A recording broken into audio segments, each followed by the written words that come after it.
প্রিয় শিক্ষার্থী বন্ধুরা, আশা করি সবাই ভালো আছেন, সুস্থ আছেন, নিরাপদে আছেন। তাহলে আজকে আমাদের পেনাল কোড শুরু হবে। আরো একটা প্রশ্নের উত্তর আপনাদের দিয়ে দিই। রিসেন্টলি সিপিসি এর একটি অ্যামেন্ডমেন্ট চলে আসছে। অনেকে প্রশ্ন করছেন এই অ্যামেন্ডমেন্ট আমাদেরকে লাগবে কিনা এই মুহূর্তে। তো আপনাদের জন্য বলছি যে অ্যামেন্ডমেন্ট বিষয়ে এখন চিন্তা করার দরকার নেই। যদি বার কাউন্সিলের পরীক্ষা জুন মাসেই হয়, সেক্ষেত্রে অ্যামেন্ডমেন্ট থেকে কোনো প্রশ্ন আসার সম্ভাবনা নাই। কিন্তু যদি পরীক্ষা জুন মাসে না হয়ে জুলাইয়ে চলে যায়, তাহলে অ্যামেন্ডমেন্ট থেকে প্রশ্ন করার সুযোগ তাদের থাকবে। তখন হয়তোবা আমি অ্যামেন্ডমেন্ট থেকেও কিছু পড়াশোনা আপনাদের করাবো, যখন আমি ফাইনাল টাস্ক নোটে আমি ইনক্লুড করে দেবো অ্যামেন্ডমেন্টটাকে। আর যারা ইউটিউবে ভিডিও দেখছেন এবং নেক্সট যারা এমসিকিউ পরীক্ষা দিবেন, তাদের জন্য বলে রাখি যে আমার এমসিকিউ অ্যাডমিশন 18 তারিখ থেকে শুরু হচ্ছে, 18 মে থেকে। আর এমসিকিউ নোটে এই সিপিসির অ্যামেন্ডমেন্ট অংশটাও থাকবে, কারণ আপনাদের সময় এই সিপিসির অ্যামেন্ডমেন্ট থেকে প্রশ্ন আসার সম্ভাবনা আছে। তো আজকের ক্লাস শুরু করি, তার আগে একজনকে আমি একটু লাইনে নিয়ে সবকিছু ঠিক আছে কিনা জিজ্ঞাসা করি। আচ্ছা, আব্দুল মাজিদ ভাই একটু লাইনে আসবেন, এসে বলবেন সবকিছু ঠিক আছে কিনা। জি, আসসালামু আলাইকুম স্যার। হ্যাঁ, ওয়ালাইকুম আসসালাম, কেমন আছেন? জি স্যার, ভালো আছেন স্যার? ইনশাল্লাহ সবকিছু হ্যাঁ। ঠিকঠাক আছে, আচ্ছা, ক্লিয়ার আছে। তাহলে আমরা ক্লাসটা শুরু করি। যদি আপনার নয়েজ হয় মিউট করে দিবেন, নয়েজ না থাকলে লাইনে থাকেন। ওকে, ঠিক আছে স্যার। থ্যাংক প্রথমে টপিক ওয়ান, পানিশমেন্ট। পানিশমেন্ট থেকে যদি এবছর প্রশ্ন আসার সম্ভাবনা আছে। কারণ আমার নোটটাই টপিক ভিত্তিক এবং সাজেশন ভিত্তিক, অর্থাৎ কোন কোন টপিক থেকে প্রশ্ন এবার আসতে পারে সেটাকে টার্গেট করে নোটটা করা। এই কারণে নোটের সাইজ ছোট। বাজারে যে গাইডগুলো আছে সেখানে কিন্তু বিগত সালের বার কাউন্সিল এবং জুডিশিয়ালির সকল প্রশ্নের কি দেওয়া আছে, সলিউশন দেওয়া আছে। এই কারণে সাইজ বড় এবং সবগুলো পড়া এত অল্প সময়ে সম্ভব নয়। তার মানে বাজারে গাইড আপনাকে পড়লেও আপনাকে বেছে বেছে পড়তে হবে, কোনটা পড়বো নিজেকে ডিসাইড করতে হবে, অথবা কারো থেকে আপনাকে সাজেশন কালেকশন করতে হবে। তো এই নোটটা কমপ্লিট করার পরে ফাইনাল টাস্ক নোট আমরা প্র্যাকটিস করব। আশা করছি 20 তারিখের পরপরই ফাইনাল টাস্ক নোটটা রেডি হয়ে যাবে। প্রথম প্রশ্ন, দণ্ডবিধি অনুযায়ী বা দা পেনাল কোড অনুযায়ী অপরাধীদের কোন কোন দণ্ডে দণ্ডিত করা যায়, মানে কোন কোন দণ্ড দেওয়া যেতে পারে। আমরা 53 ধারায় দেখি 5 প্রকারের দণ্ড বর্তমানে বলবৎ আছে। আগে 6 প্রকার ছিল, এখন 5 প্রকার। কি কি? প্রথমত, মৃত্যুদণ্ড বা ডেথ পেনাল্টি। ইংরেজিটা দেওয়ার চেষ্টা করবেন, যারা বাংলাতে পরীক্ষা দিবেন তারা Bangla plus English death penalty শব্দটাও লেখার চেষ্টা করবেন, এবং যারা ইংলিশে পরীক্ষা দিবেন জাস্ট ডেথ পেনাল্টি লিখলেই হবে। দ্বিতীয়ত, যাবজ্জীবন কারাদণ্ড, ইমপ্রাইজনমেন্ট ফর লাইফ। তৃতীয়ত, দ্বীপান্তর যেটা বাতিলকৃত, ট্রান্সপোর্টেশন। আগে ছিল ট্রান্সপোর্টেশন, এখন আর ট্রান্সপোর্টেশন নাই। আমি এইভাবে রেখেছি কারণ আগে 6 প্রকার ছিল, এখন আছে 5 প্রকার। কেউ যদি মনে করেন আমি দ্বীপান্তর লিখবো না বাতিলকৃত সহ, তাহলে 1 2 3 4 5 এভাবে লিখলেও হবে। তখন প্রথমত না দিয়ে আপনি কি দিবেন, 1 2 3 4 5 ক্রমিক নম্বর দিবেন, তাহলেই হবে। চতুর্থত, কারাদণ্ড। কারাদণ্ড আবার 2 প্রকার: সশ্রম, কঠোর শ্রম সহকারে বা রিগোরাস ইমপ্রাইজনমেন্ট, এবং দ্বিতীয়ত বিনাশ্রম কারাদণ্ড বা সিম্পল ইমপ্রাইজনমেন্ট। পঞ্চমত, সম্পত্তি বাজেয়াপ্ত, ফরফেচার অফ প্রপার্টি। অনেকে এটাকে অ্যাটাচমেন্ট মনে করতে পারেন। তো অ্যাটাচমেন্ট সিভিল মামলার ক্ষেত্রে হয়, ক্রিমিনাল মামলার ক্ষেত্রে ফরফেচার করা হয়। যেমন কোনো অপরাধী যদি অপরাধ করে এবং তার ব্যাংক অ্যাকাউন্টে অনেক টাকা পয়সা থাকে, তাহলে ব্যাংক অ্যাকাউন্ট কি করে দেওয়া হয়, ফ্রিজ করে দেওয়া হয়। ব্যাংক অ্যাকাউন্ট ফ্রিজ করে দেওয়ার অর্থ কি, সে অ্যাকাউন্টে আর কোনো লেনদেন করতে পারবে না। তো এই ফ্রিজ করে দেওয়া কিন্তু ফরফেচার অফ প্রপার্টির একটি পার্ট। ষষ্ঠত হচ্ছে অর্থদণ্ড বা ফাইন। ক্রিমিনাল যে ফাইন, এটা কম্পেনসেশন না। কম্পেনসেশন সিভিলের ক্ষেত্রে হয়, আর ফাইন মানে অর্থদণ্ড। অনেক সময় জরিমানা বলা হয়, যদিও জরিমানা শব্দটা কিন্তু অ্যাপ্রোপ্রিয়েট নয়, হবে অর্থদণ্ড। এটা একটা দণ্ড, এটা কম্পেনসেশন বা ক্ষতিপূরণ নয়। তো এইভাবে আমরা সিভিলও এমসিকিউ এর জন্য পড়েছি এই এই অংশটুকু। লিখিত তো সেম রেখেছি, যেন আপনাদের মুখস্থ করতে এক্সট্রা টাইম দিতে না হয়। অত্র ধারার ব্যাখ্যায় বলা আছে যে যাবজ্জীবন কারাদণ্ড সর্বদা সশ্রম হবে, এটা মনে রাখবেন। আমি এর আগে একবার প্রশ্ন করছিলাম যে একজন বিচারক যাবজ্জীবন কারাদণ্ড বিনাশ্রম দিয়েছেন, কেননা আসামির বয়স ছিল 80 বছর প্লাস। বৃদ্ধ ব্যক্তি দেখে যাবজ্জীবন কারাদণ্ড দিয়েছেন, হয়তোবা মার্ডার কেস, কিন্তু বিনাশ্রম দিয়েছেন। তাহলে এই যে যাবজ্জীবন কারাদণ্ড বিনাশ্রম, এইটা কি বৈধ রায় না অবৈধ রায়? আপনার উত্তরের সপক্ষে কি করেন? যুক্তি প্রদর্শন করেন। এই ধরনের প্রশ্ন আমার বিগত সালে ছিল। ফলে এখান থেকেই দেখেন কি করা যেতে পারে, প্রবলেমেটিক প্রশ্ন করা যেতে পারে, সেটা ফাইনাল টাস্ক নোটে আবার থাকবে। তো এভাবে আপনাদেরকেও ভাবতে হবে যে কোন কোন জায়গায় লুপ হোল আছে, কোন কোন জায়গা থেকে প্রবলেমেটিক প্রশ্ন করার সোর্স মানে খুঁজে বের করতে হবে আপনাদেরকে। কোন কোন জায়গা থেকে প্রবলেমেটিক প্রশ্ন হতে পারে এটা ভাবতে থাকেন, আমিও তৈরি করে দিচ্ছি আপনাদের। বাজারের যে গাইড আছে সেগুলো আমার বেশ কিছু কালেকশনে আছে, সেখানে বিগত সালের যে ইম্পর্টেন্ট প্রবলেমেটিক কোশ্চেন সেগুলো দিয়ে দিব আমি, এবং নতুন অনেকগুলো ইম্পর্টেন্ট প্রবলেমেটিক প্রশ্ন আমি দিয়ে দিচ্ছি, যেন প্রবলেমেটিক প্রশ্ন নিয়ে আপনাদের কোনো টেনশন করতে না হয়। প্রবলেমেটিক প্রশ্ন আমি যদি হাজারটাও পড়াই, কমন পাবেন কিনা গ্যারান্টি নাই, কিন্তু আপনি থিম কমন পাবেন বা টপিক বা সিচুয়েশন কমন পাবেন, হয়তো বা ল্যাঙ্গুয়েজ কমন পাবেন না। তো প্রবলেমেটিক প্রশ্ন আসলে আপনাকে ধরতে পারতে হবে কোন সেকশন থেকে এসেছে, কোন আইন থেকে এসেছে, এবং এটার আসলে উত্তরটা কি। তাহলে আপনার, আমি তো পদ্ধতি শিখিয়ে দিয়েছি, 4টা পয়েন্টে লিখতে হবে: ঘটনা, বিচার্য বিষয়, প্রাসঙ্গিক আইন এবং সিদ্ধান্ত। এটা আমার পদ্ধতি। আপনি বাজারে গাইডে অন্য অন্য পয়েন্ট বা পদ্ধতি ব্যবহার করা আছে, আপনি সেটাও ব্যবহার করতে পারেন, নো প্রবলেম। অপরাধীকে দণ্ড প্রদানের উদ্দেশ্য কি? উদ্দেশ্য হচ্ছে সে যেন আর অপরাধ করতে না পারে, এবং একটা দৃষ্টান্তমূলক শাস্তি দেওয়া। এই শাস্তি দেখে যেন অন্যরা এই অপরাধ করতে আর না পারে, ভয় পায় অপরাধ করতে। এই হচ্ছে মূল উদ্দেশ্য। এই ভাষাটাকেই এখানে আপনাকে নিজের ভাষায় লিখতে হবে, আমি আমার ভাষায় লিখে দিয়েছি। এটা একটা 2-3 নম্বরের প্রশ্ন আসতে পারে, পড়ে নেবেন। যে সকল ধারায় অপরাধের জন্য মৃত্যুদণ্ড দেওয়া বিধান আছে, ফাইনাল টাস্ক নোট এমসিকিউ, যেটা আমি পরীক্ষার 10 দিন আগে দিয়েছিলাম সেখানেও ছিল, এটা একটু বিস্তারিত আছে। তো এখানে আমরা জানি যে 10টা সেকশন আছে। প্রথমে আছে 121, যুদ্ধ ঘোষণা করার। 132, বিদ্রোহ। তারপরে 194, মিথ্যা সাক্ষ্য দেওয়া হলো এবং মিথ্যা সাক্ষ্যের ফলে কারো কি হয়ে গেল, ফাঁসি হয়ে গেল এবং মার্ডার। 302, আমার মনে হয় এখানে 301টা অ্যাড করা উচিত। 301 কি লিখা আছে? 301-এ লিখা আছে যে খুনের অনুরূপ শাস্তি। তার মানে 301-এ সরাসরি মৃত্যুদণ্ড বা যাবজ্জীবন কারাদণ্ড লিখা নাই, কিন্তু 302-কে কি করেছে, এখানে রেফার করে দিয়েছে। তাই এখানে অনেকেই 301-কে ইনক্লুড করতে চায় না, আমিও 301-কে রাখিনি, কিন্তু আমার যেটা ওপিনিয়ন যে 301 রাখা উচিত। তো যেহেতু রাখেনি সবাই, তাই আমিও 301-কে রাখিনি। আপনারা চাইলে 301 অ্যাড করে 11টি সেকশন করতে পারেন। 303, 303 হচ্ছে যাবজ্জীবন কারাদণ্ডে দণ্ডিত কোনো ব্যক্তি যদি আবার খুন করে তাহলে তাকে মৃত্যুদণ্ড একমাত্র শাস্তি দিতে হবে। 305,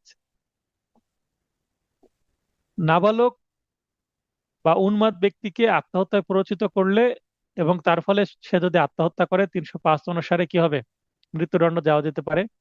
যাবজ্জীবন কারাদণ্ডপ্রাপ্ত ব্যক্তি, 303ও যেমন যাবজ্জীবন প্রাপ্ত ব্যক্তির ক্ষেত্রে, তেমনি 307ও তার ক্ষেত্রে। এর আগে 5 নম্বর পয়েন্টে 303-এ খুন করে ফেলেছে আবার, আর সাথে হচ্ছে খুনের যদি প্রচেষ্টা করে, তাহলে 307-এ তাকে মৃত্যুদণ্ড দেওয়া যেতে পারে। 307-এর লাস্টে আছে দেখবেন। তারপরে 326 ক, এসিড বা অন্যান্য পদার্থ দিয়ে যদি মুখমণ্ডল নষ্ট করে ফেলে, গুরুতর জখম করে, সেক্ষেত্রে 326-এর ক বা এ তে, 326 ক্যাপিটাল এ, এখানে মৃত্যুদণ্ডের বিধান আছে, কিন্তু এই ধারাটা খুব একটা কাজে লাগে না। কেননা, কারণ অ্যাসিড দিয়ে যদি মুখে নিক্ষেপ করে, অ্যাসিড থ্রোয়িং এর জন্য আলাদা আইনই হয়ে গেছে। আর এখন খুব একটা অ্যাসিড থ্রোয়িং হয় না, কারণ এটা অনেক ব্যাপক সচেতনতার কারণে এই অ্যাসিড থ্রোয়িং বা অ্যাসিড বেআইনিভাবে বিক্রয় বন্ধ হয়ে গেছে অনেকটা।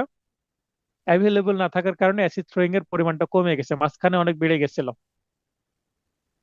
তারপরে 364 ক বা ক্যাপিটাল এ তে বলা আছে যে 10 বছরের নিচের কোনো ব্যক্তিকে, মানে কোনো শিশুকে, সে ছেলে হোক বা মেয়ে হোক, বয় or girl, either boy or girl both, গুরুতর আঘাত ইত্যাদির উদ্দেশ্যে অপহরণ বা বলপূর্বক যদি অপহরণ করে, মানে কিডন্যাপিং যদি করে, তাহলে মৃত্যুদণ্ড দেওয়া যেতে পারে। এবং সর্বশেষ আছে 396, খুন সহ ডাকাতির শাস্তি হচ্ছে মৃত্যুদণ্ড। মৃত্যুদণ্ডের 10টি সেকশন এবার আসার খুব সুমুহ সম্ভাবনা আছে, খুব ভালোভাবে মুখস্থ করে ফেলবেন। এখানে আমার যেটা প্রথমে আমি নাম্বার দিয়েছি এবং টপিক দিয়েছি, তারপরে ধারা ব্র্যাকেটে দিয়েছি। আপনারা উল্টোটা করতে পারেন, ধারা আগে দিতে পারেন, শেষে টপিক দিতে পারেন। আবার ধারা প্রথমে দিলেন, ধারা প্রথম উল্লেখ করে পরে দিতে পারেন, এটাও করা যেতে পারে, যেটা আপনার জন্য ইজি হয়, সুবিধা হয়। তারপরে প্রশ্ন করতে পারেন যে স্যার সিরিয়ালে লিখবো, সিরিয়াল ওলটপালট হলে সমস্যা আছে কি? আপনি যদি এটা লিখতে পারেন তাহলে সিরিয়ালে লিখতে পারবেন, কেননা এখানে ধারাগুলো সিরিয়ালেই সাজানো আছে। কারণ 121-এর পরে তো 132 আসবে। তাহলে সেকশন গুলো যদি মুখস্থ করেন, অতএব সিরিয়ালে লিখতে পারবেন, সিরিয়ালে লেখা উচিত। যদি কারো মনে হয় যে আমার একটা মিস হয়ে গেছে, আমি সিরিয়ালে লিখতে পারলাম না, তাহলে এই প্রশ্নের উত্তর লেখার সময় আপনি একটু ফাঁকা ফাঁকা করে লিখবেন, যেন একটা মিসিং হয়ে গেলে মাঝখানে আরেকটা ছোট করে লেখা, ছোট করে লাইন প্রবেশ করাতে পারেন। তার মানে আমি এটি সিরিয়ালে লেখার জন্যই আপনাদেরকে উৎসাহিত করছি। টপিক টু, টপিক টু থেকে right of the private defence, আত্মরক্ষার অধিকার। এখান থেকে আমি দুইটি ব্রড কোশ্চিন এবং দুইটি প্রবলেমেটিক কোশ্চিন রেখেছি, কিন্তু এখান থেকে আমি প্রবলেমেটিক প্রশ্ন 10টার বেশি করেছি। আশা করি এই জায়গা থেকে প্রবলেমেটিক প্রশ্ন বেশি আসার সম্ভাবনা আছে। আর এখান থেকে প্রশ্ন বারবার আসছে, কারণ এটা খুবই রেলিভেন্ট একটা অধ্যায়। আত্মরক্ষার অধিকার বলতে কি বোঝায়? এখানে ইংলিশে প্রশ্ন আসতে পারে যে রাইট অফ প্রাইভেট ডিফেন্স বলতে কি বোঝেন, আত্মহত্যার অধিকারের পরিধি কতখানি, উদাহরণ সহ আলোচনা করুন। আত্মরক্ষা রক্ষার অধিকার কি, এটা এমসিকিউ নোটে আছে। সূচনামূলক কথা যে আপনাকে কেউ যদি আঘাত করতে আসে, তাহলে আপনি কি তাকে ছেড়ে দিবেন? ছাড়বেন না। আপনি তা অন্তত তাকে না মারেন, নিজেকে তো সেভ করার চেষ্টা করবেন। এটাই হচ্ছে আত্মরক্ষা, নিজেকে রক্ষা করা। তো এই অংশটুকু পড়ে নেবেন, খুব সহজ ভাষায় লেখা আছে। পেনাল কোড এর 96 ধারার বিধান মতে আত্মরক্ষার স্বার্থে কৃত কাজ অপরাধ নয়। মানে 96 ধারাতেই কিন্তু আত্মরক্ষার অধিকারের সংজ্ঞাটা দেওয়া আছে। আবার 97 ধারার বিধান মতে 99 ধারার নিয়ন্ত্রণ সাপেক্ষে প্রত্যেক ব্যক্তির আত্মরক্ষার অধিকার আছে। এই যে 99 ধারার নিয়ন্ত্রণ বলতে কি বোঝাচ্ছে? তার মানে আপনাকে কেউ আঘাত করতে আসলো, আপনি যা ইচ্ছা তাই করতে পারেন না। আপনাকে জাস্ট একটা চড় মারতে আসছে আর আপনি তাকে মেরেই ফেললেন, এটা করা যাবে না। 99 ধারা আপনাকে বাধা দিবে। তার মানে 99 ধারা আপনাকে কি করবে? সংযত রাখতে, আপনাকে কন্ট্রোল করতে সাহায্য করবে নিজেকে। যদি 99 ধারায় না থাকতো, তাহলে কেউ অজুহাত পেলেই মেরে দিত এবং মেরেই ফেলতো এবং বলতো আমি আত্মরক্ষার্থে করেছি। তো 99 ধারায় আপনি আত্মরক্ষা করছেন ঠিকই, কিন্তু যা ইচ্ছে তাই করতে পারবেন না। আপনাকে একটা কি করে দিয়েছে? লিমিটেশন করে দিয়েছে। তাহলে 99 সেকশন হচ্ছে limitation for private defence. Private ডিফেন্সের জন্য একটা লিমিটেশন সেট করে দেয় যে আপনি এই এড়িয়ে যেতে পারবেন না। কি সেটা? প্রথমত, মানবদেহ সংক্রান্ত অপরাধ প্রতিরোধে নিজের ও অন্যের দেহ রক্ষার অধিকার সবার আছে। দ্বিতীয়ত, স্থাবর ও অস্থাবর সম্পত্তি সংক্রান্ত অপরাধ যেমন চুরি, দস্যুতা, অনিষ্ট বা অনধিকার প্রবেশ বা এগুলোর উদ্যোগ প্রতিরোধে নিজের ও অন্যের স্থাবর ও অস্থাবর সম্পত্তি রক্ষার অধিকার আছে। তার মানে রাইট অফ প্রাইভেট ডিফেন্স কি সেটা আমি এখানে বলে দিলাম। সুতরাং কোনো ব্যক্তির শরীর ও সম্পত্তি রক্ষার্থে প্রত্যেকেরই প্রয়োজনীয় প্রতিরোধমূলক ব্যবস্থা নিতে হবে। প্রতিরোধটা কি? মানে আঘাতের সময়, আঘাত প্রাপ্ত হওয়ার আগেই প্রতিরোধ। যেমন আমরা টিকা নিই, টিকা নেওয়ার উদ্দেশ্য কি? যেন রোগ না হয়। একটা হচ্ছে প্রতিরোধ, আর একটা হচ্ছে প্রতিকার। প্রতিকার বলতে চিকিৎসা, রোগ হয়ে যাওয়ার পরে যেটা, সেটা হচ্ছে প্রতিকার বা চিকিৎসা। আর রোগ হয়ে যাওয়ার আগে যেটা প্রতিষেধক মূলক ব্যবস্থা বা প্রিভেন্টিভ মেজার, সেটা ঘটনা ঘটার আগেই আমি করব। আমাকে মারতে আসলো, আমি তাকে বাধা দিয়ে দিলাম, মানে আমি আঘাতপ্রাপ্ত হলামই না। এটাকেই হচ্ছে প্রতিরোধ বা নিজেকে রক্ষা করা বা বাধা সৃষ্টি করা, যা আত্মরক্ষার অধিকার হিসেবে দ্য পেনাল কোড এ প্রতিষ্ঠিত একটি বিষয়। তার মানে আত্মরক্ষার বিধান পেনাল কোডে আমাদেরকে দিয়ে দিয়েছে। আত্মরক্ষার অধিকারের পরিধি পেনাল কোডের 99, 100, 101, 103, 104 এবং 106 ধারার বিধান সমূহ বিশ্লেষণ করলে আত্মরক্ষার পরিধি সম্পর্কে ধারণা পাওয়া যায়। পরিধি মানে আমি কি কি করতে পারবো, এটাকে বলা হচ্ছে পরিধি। যেমন বৃত্তের পরিধি থাকে, মাঝখানে যেটা থাকে সেটাকে কেন্দ্র বলে বা সেন্টার। তো সেন্টারকে কেন্দ্র করে আমি যদি একটা পয়েন্টকে কেন্দ্র করে যদি আমি একটা বৃত্ত আঁকাই রেডিয়াস নিয়ে বা ব্যাসার্ধ নিয়ে, তাহলে একটা বৃত্তের কি তৈরি হবে, পরিধি তৈরি হবে। তার মানে আমি আত্মরক্ষা কতটুকু পর্যন্ত করতে পারবো, কি কি করতে পারবো, মানে অ্যাক্টিভিটিস কি হবে আত্মরক্ষার্থে আমার কি কি করা যাবে, সেটাই বলা হচ্ছে পরিধি। এখানে পরিধির পাশে আপনারা ব্র্যাকেটে লিখে নিতে পারেন ভিন্ন কালি যে আত্মরক্ষার উদ্দেশ্যে কি কি করা যায়। এই প্রশ্ন কিন্তু এভাবে ঘুরিয়ে পেঁচিয়ে আসতে পারে যে আত্মরক্ষার উদ্দেশ্যে কি কি করা যায়। এটাও পরিধিরই একটা বিকল্প বা অথবা হিসাবে প্রশ্ন ধরে নিতে পারেন। পরিধির পাশে লিখবেন কি, আত্মরক্ষার উদ্দেশ্যে কি কি করা যায়। এই মুহূর্তে কেউ লাইনে নাই, আমি একজনকে লাইনে নিয়ে নিচ্ছি। মহিউদ্দিন শিবলি ভাই লাইনে আসবেন যদি নয়েজ না থাকে আপনার ওখানে। আসসালামু আলাইকুম। ওয়ালাইকুম আসসালাম। তাহলে পরিধি বলতে আমি কি কি করতে পারবো, এই তো। জি। নোট নিয়ে নিয়েছেন পাশে?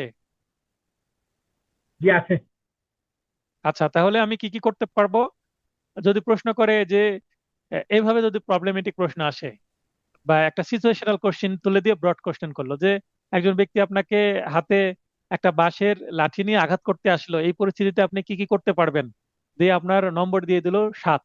তাহলে আপনাকে এই উত্তরটুকুই লিখতে হবে, পরিধি লিখতে হবে, কিন্তু আপনাকে সিচুয়েশন দিয়ে দিয়েছে। তাহলে আপনাকে বুঝতে হবে যে সকল ক্ষেত্রে আত্মরক্ষার অধিকার নেই, এটা 99 ধারায় আছে। যতটুকু সীমা পর্যন্ত আত্মরক্ষার অধিকার প্রয়োগ করা যায় তা অতিক্রম করে কৃত যে কোনো কাজ অপরাধ হবে।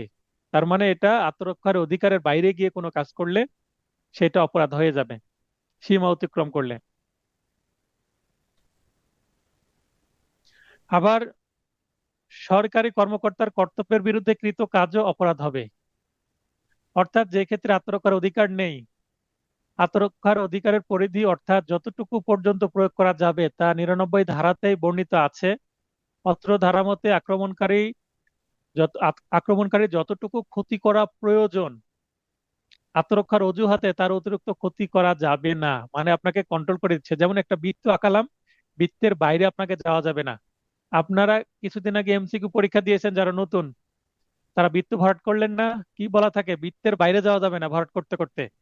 তো ওই মনে করেন বৃত্তের অংশটুকু কি আপনার আত্মরক্ষার পরিধি, এই বৃত্তের বাইরে গেলে কি হয়ে যাবে, ইনভ্যালিড হয়ে যাবে, হয়তো ওই 1 নম্বর আপনার কাটা যাবে।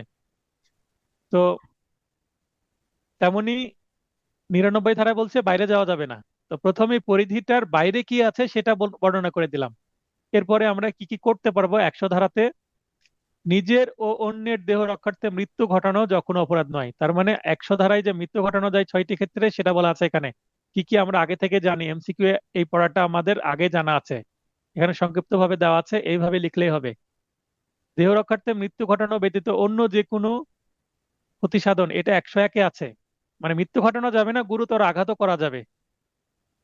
100 ধারায় যে উপরে যে 6টি পরিস্থিতি আছে, এই পরিস্থিতি ব্যতীত অন্য কোনো যদি পরিস্থিতি থাকে 99 ধারা নিয়ন্ত্রণ সাপেক্ষে মৃত্যু ঘটানো ব্যতীত অন্য যে কোনো কার্য করা যাবে। মানে আঘাত, গুরুতর আঘাত বা তাকে আটকানো যাবে।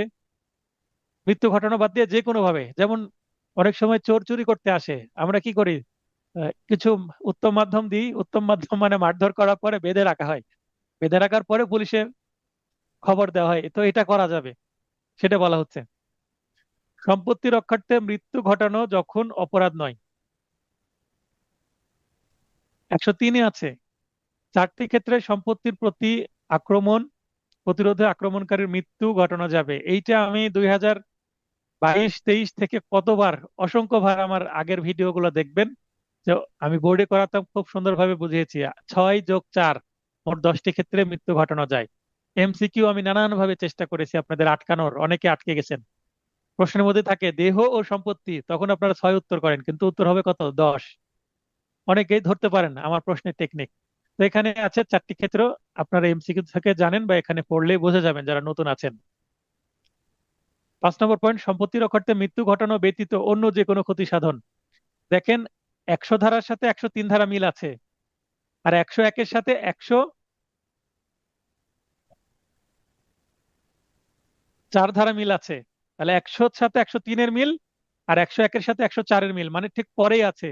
এখানে বলা হচ্ছে 103 ধারায় বর্ণিত 4টি পরিস্থিতি ব্যতীত, ওখানে যেমন 100 ধারায় 6টি পরিস্থিতি ব্যতীত একই ল্যাঙ্গুয়েজ ইউজ করেছি। একই ল্যাঙ্গুয়েজ ইউজ করলে কি হয়, আপনাদের মুখস্থ করতে সহজ হয়, মনে থাকে।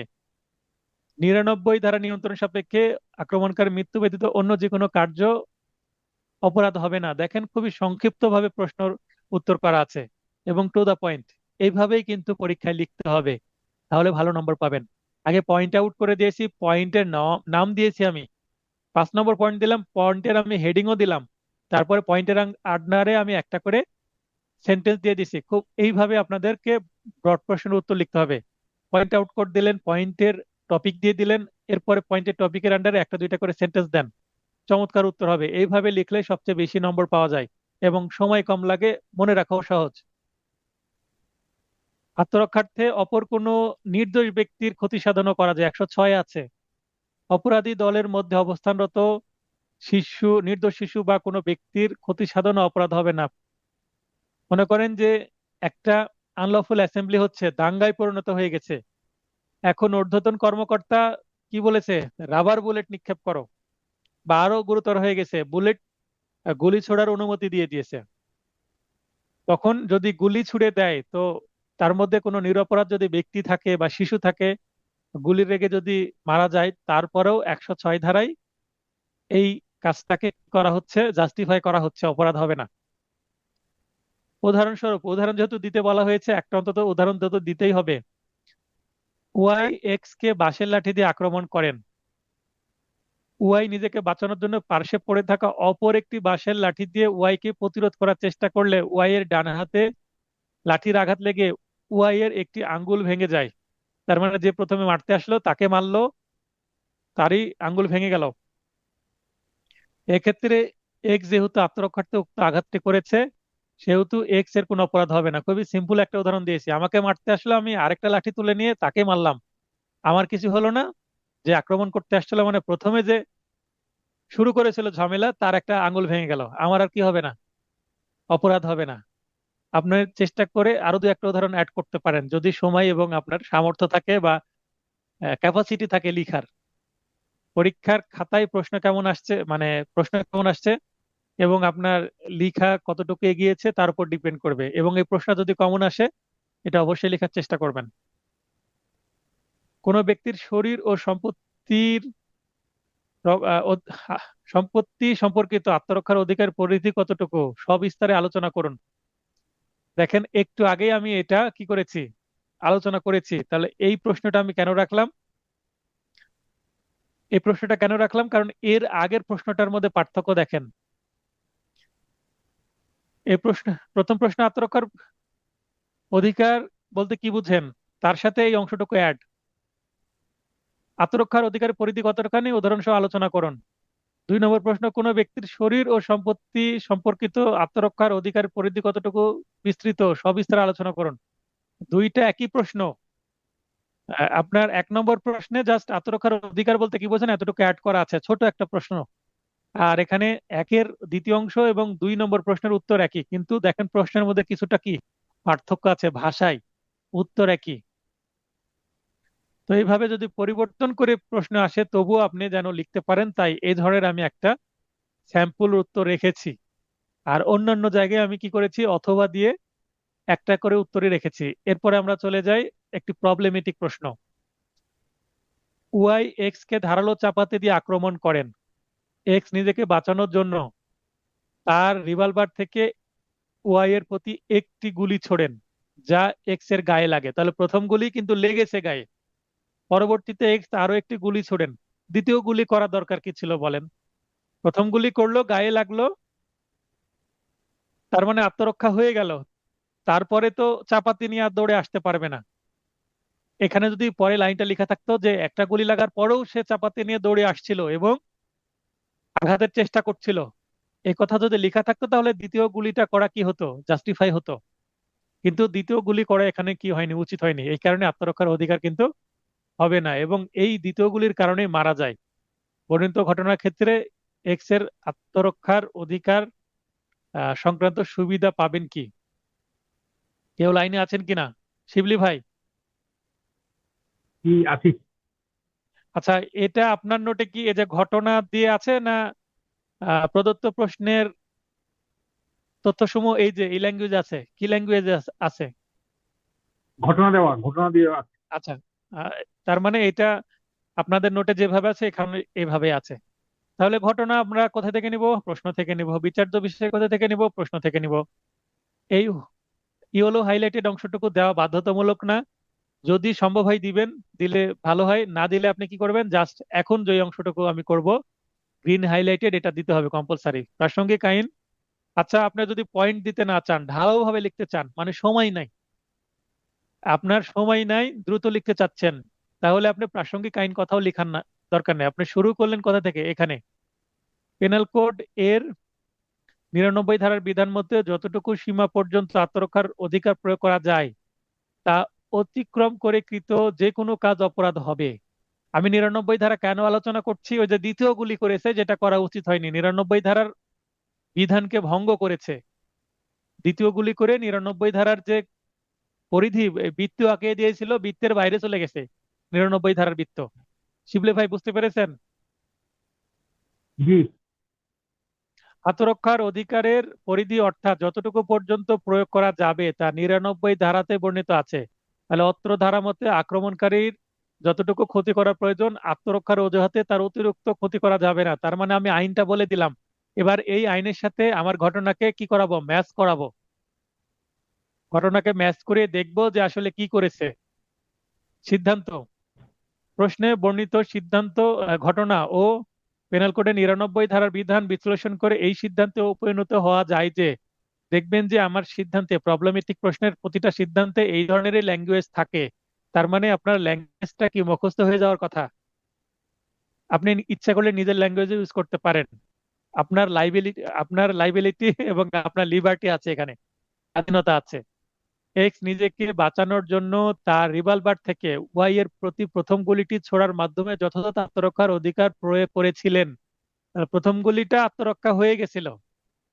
এখানে যদি থেমে যেত তাহলে আত্মরক্ষার অধিকার সে সঠিকভাবে প্রয়োগ করে এবং সে কোনো অপরাধ করেনি বলতে পারতাম। কিন্তু প্রথম গুলিটি ওয়াই এর গায়ে লাগার পরও বা গায়ে লাগা সত্ত্বেও পরবর্তীতে এক্স দ্বিতীয় গুলিটি ছোড়ার ফলে ওয়াই এর মৃত্যু ঘটানোর মাধ্যমে আত্মরক্ষার অধিকারের সীমা অতিক্রম করেছেন, মানে 99 ধারার বিধান লঙ্ঘন করেছেন। অতএব এক্স আত্মরক্ষার অধিকার সংক্রান্ত সুবিধা পাবেন না, বরং পেনাল কোডের 304 ধারার বিধান মতে তার নিন্দনীয় নরহত্যা বা কালপেবল হোমিসাইডের শাস্তি হবে।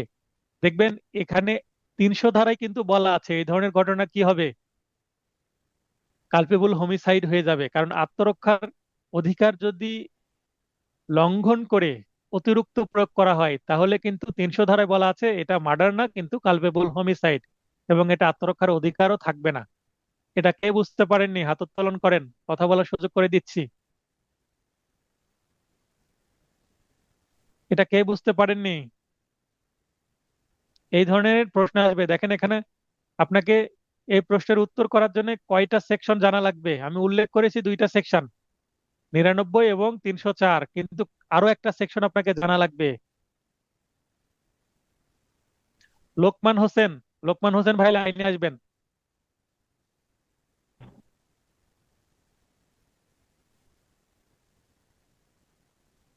রাজ্জাক ভাই লাইনে আসবেন। স্যার আসসালামু আলাইকুম। আমার এখানে নয়েজ আছে, আমি একটু বাইরে আছি তো স্যার। আচ্ছা, একটু প্রশ্ন করবো আপনাকে, এটা পুরোটা শুনেছেন জি স্যার, সিদ্ধান্তটা? বলেন প্লিজ। এখানে 99 না ধারা স্যার, আমি আপনাকে শুনতে জানতে হবে, পাইনি। জি স্যার। তারপরে 304 জানতে হবে, আর কোন ধারা জানতে হবে এটার উত্তর করতে হলে? স্যার আমি শুনতে পাইনি, মানে সমস্যাটা। আচ্ছা, পরে আপনি পরে ভিডিও দেখে নেবেন, আপনি নিজেকে মিউট করে দেন। জি স্যার। জি স্যার। আচ্ছা, মিলন ভাই লাইনে আসবেন।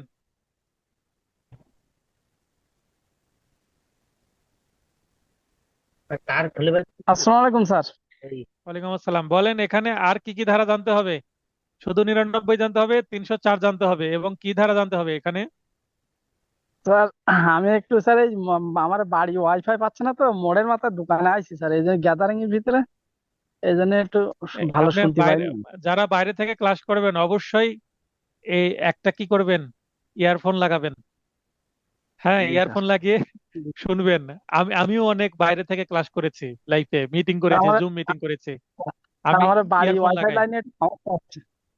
আপনি এই যে ইয়ারফোন কিনে মিস্ত্রি। নেবেন কালকে, ইয়ারফোন কিনে আপনি আপনি যেখানে খুশি সেখানে থাকেন, নো প্রবলেম, কিন্তু আমার কথা তো শুনতে হবে। জি আচ্ছা, মনিরুল ভাই লাইনে আসবেন। আসসালামু আলাইকুম স্যার। ওয়ালাইকুম আসসালাম, কেমন আছেন? জি আলহামদুলিল্লাহ ভালো আছি, আপনি ভালো আছেন স্যার? আচ্ছা, তাহলে এখানে দুইটি সেকশনের বাইরে আর কোন সেকশন জানতে হবে এটার উত্তর করার জন্য? স্যার এখানে 100 ধারা জানতে হবে, 300 ধারাও জানতে হবে। আচ্ছা, এই যে উদাহরণটা দিয়ে মুরাদ ভাই বলেছেন 100 ধারা জানতে হবে। হ্যাঁ, ডেফিনেটলি 100 ধারা জানতে হবে। কারণ 100 ধারায় বলা আছে মৃত্যু ঘটানো যেতে পারে, কিন্তু সেই ম্যানারে করা হয়েছে কিনা 100 ধারা এখানে রেলিভেন্ট না, কিন্তু জানতে হবে। কারণ আপনাকে হ্যাঁ, কনফিউজ করতে পারে।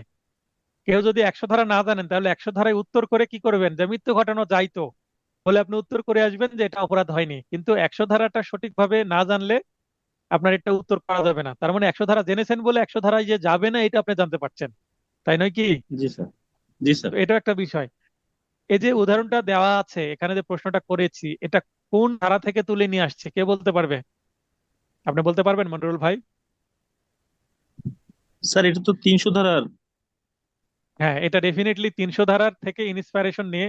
300 ধারাতে হুবহু এই উদাহরণ নাই, কিন্তু 300 ধারা থেকে উদাহরণটা ধার করা হয়েছে, 300 ধারা থেকে স্যার তৈরি এটা করা 300 হয়েছে ধারার উদাহরণ। সম্ভবত 2 নম্বর ব্যতিক্রমে আছে, 2 নম্বর ব্যতিক্রমটা এখানে আসে 300 ধারা। হ্যাঁ হ্যাঁ, তা 200 ধারার 300 ধারা ব্যতিক্রম থেকে ইন্সপিরেশন নিয়ে কিন্তু এটা তৈরি করা একটা প্রশ্ন, তাই নয় কি? জি স্যার। তার মানে আপনাকে প্রশ্নের সোর্স জানতে হবে। তাহলে একটা প্রশ্নের মাধ্যমে দেখেন কতগুলো সেকশন কানেক্টেড হয়ে আছে, সবগুলো জানলে আপনি সঠিক উত্তর করতে পারবেন। তাহলে এখানে আমি যে সবুজ অংশ, মানে গ্রিন হাইলাইটেড অংশটুকু উত্তর করা মাস্ট। আপনি ঢালাওভাবে লিখেন বা প্রাসঙ্গিক আইন সিদ্ধান্ত, আবার আপনি লিখতে পারেন একটা পয়েন্ট দিয়ে। কি পয়েন্ট? সিদ্ধান্ত ও ব্যাখ্যা। কিছু কিছু গাইডে লেখা আছে সিদ্ধান্ত ও ব্যাখ্যা, আপনি জাস্ট একটাই পয়েন্ট দেন যে সিদ্ধান্ত ও ব্যাখ্যা, সিদ্ধান্ত ও ব্যাখ্যা বলে আপনি কি করে দিবেন, এই দুইটা সবুজ অংশটুকু দিয়ে দিবেন, তাহলে হয়ে গেল। আর যদি আমি যেই স্টাইলে করেছি, ঘটনা, বিচার্য বিষয়। আসসালামু আলাইকুম স্যার, ভালো আছেন? হ্যাঁ, হ্যাঁ, ভালো আছি, আপনি ভালো আছেন? হ্যাঁ আলহামদুলিল্লাহ ভালো আছি। আচ্ছা, প্রবলেমেটিক প্রশ্নটা বুঝতে পেরেছেন? জি স্যার, বুঝতে পারছি। আচ্ছা, তাহলে এই ধরনের প্রশ্ন আসলে এভাবে উত্তর করতে হবে, হ্যাঁ। হুম। আরো যদি ঘুরিয়ে পেঁচিয়ে দেওয়া হয় তাও করতে পারতে হবে। আপনাকে বুঝতে হবে যে আসলে আহ, যখন প্রশ্ন কমন পাবেন না, প্রবলেমেটিক প্রশ্ন, তখন নিজের বিবেককে কাজে লাগাবেন।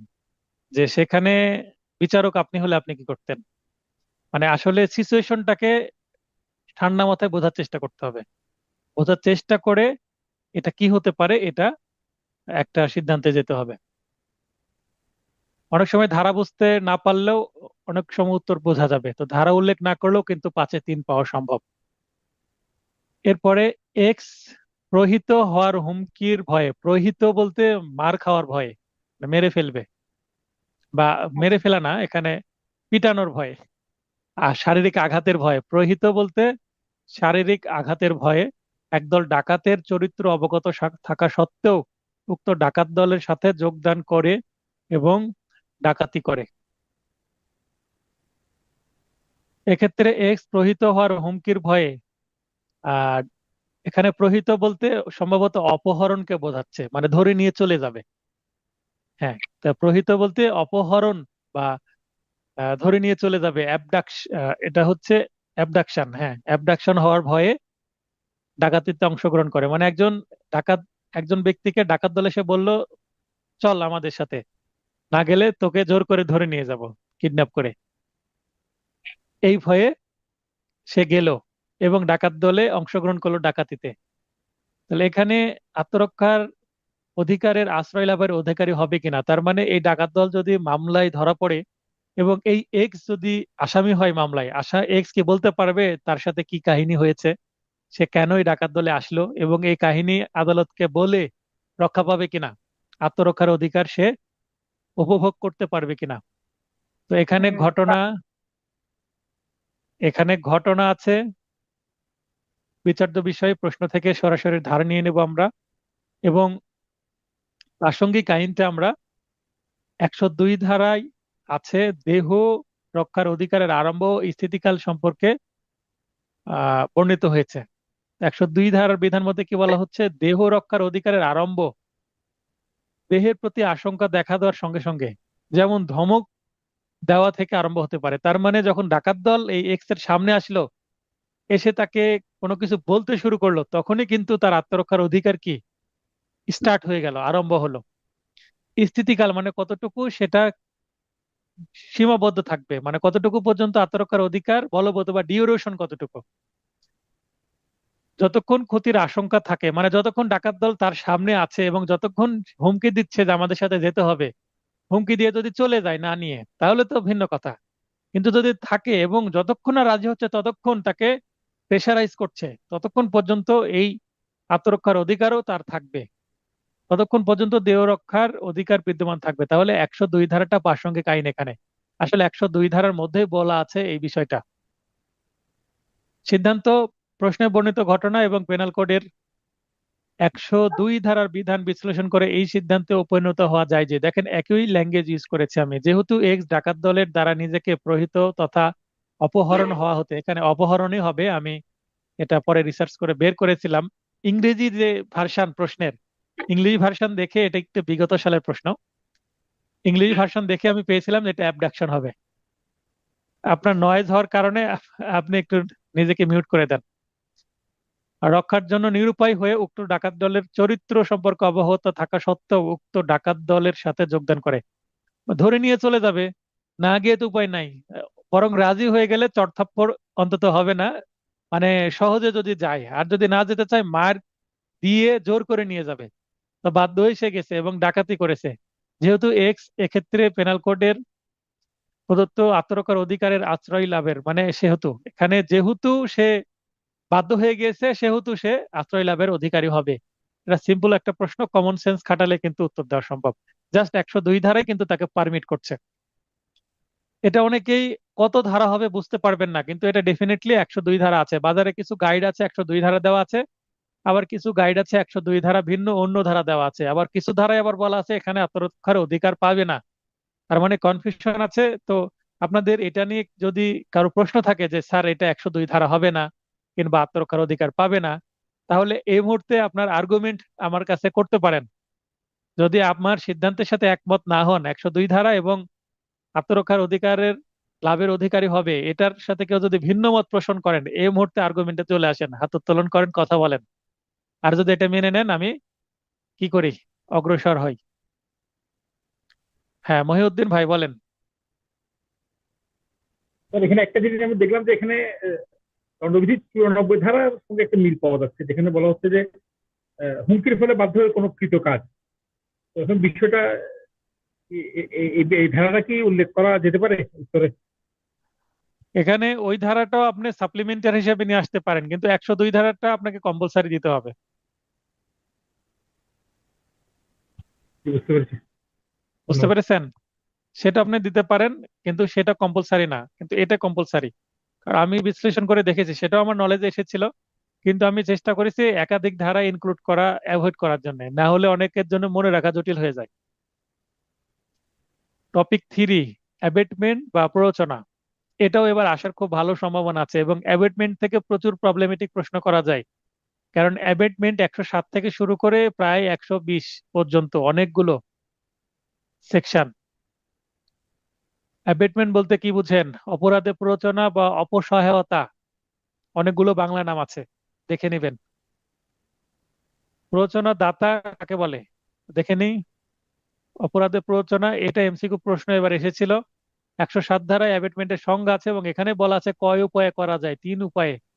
যদি কোনো ব্যক্তি অপর কোনো ব্যক্তিকে কোনো কাজ করার জন্য পরিচিত করে, এই কাজটা করেন, প্ররোচনা দেওয়া হচ্ছে। এবং একজনের কথা মতে আরেকজন কাজ করে ফেললো।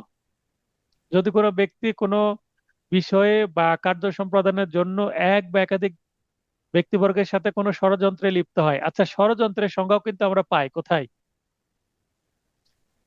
এই অধ্যায়ের পরের অধ্যায়ে আছে। সেটা যদি রাষ্ট্রের বিরুদ্ধে কোনো কাজে ষড়যন্ত্র হয়, মানে রাষ্ট্রদ্রোহিতা, কারণ এটা হচ্ছে অফেন্স এগেইনস্ট স্টেট, সেটা হচ্ছে ক্রিমিনাল কনস্পিরেসি সেটা রাষ্ট্রের বিরুদ্ধে, কিন্তু অপরাধের যদি কনস্পিরেসি হয় সেটা 34 ধারা আসতে পারে অথবা অ্যাবেটমেন্ট এখানে আসতে পারে।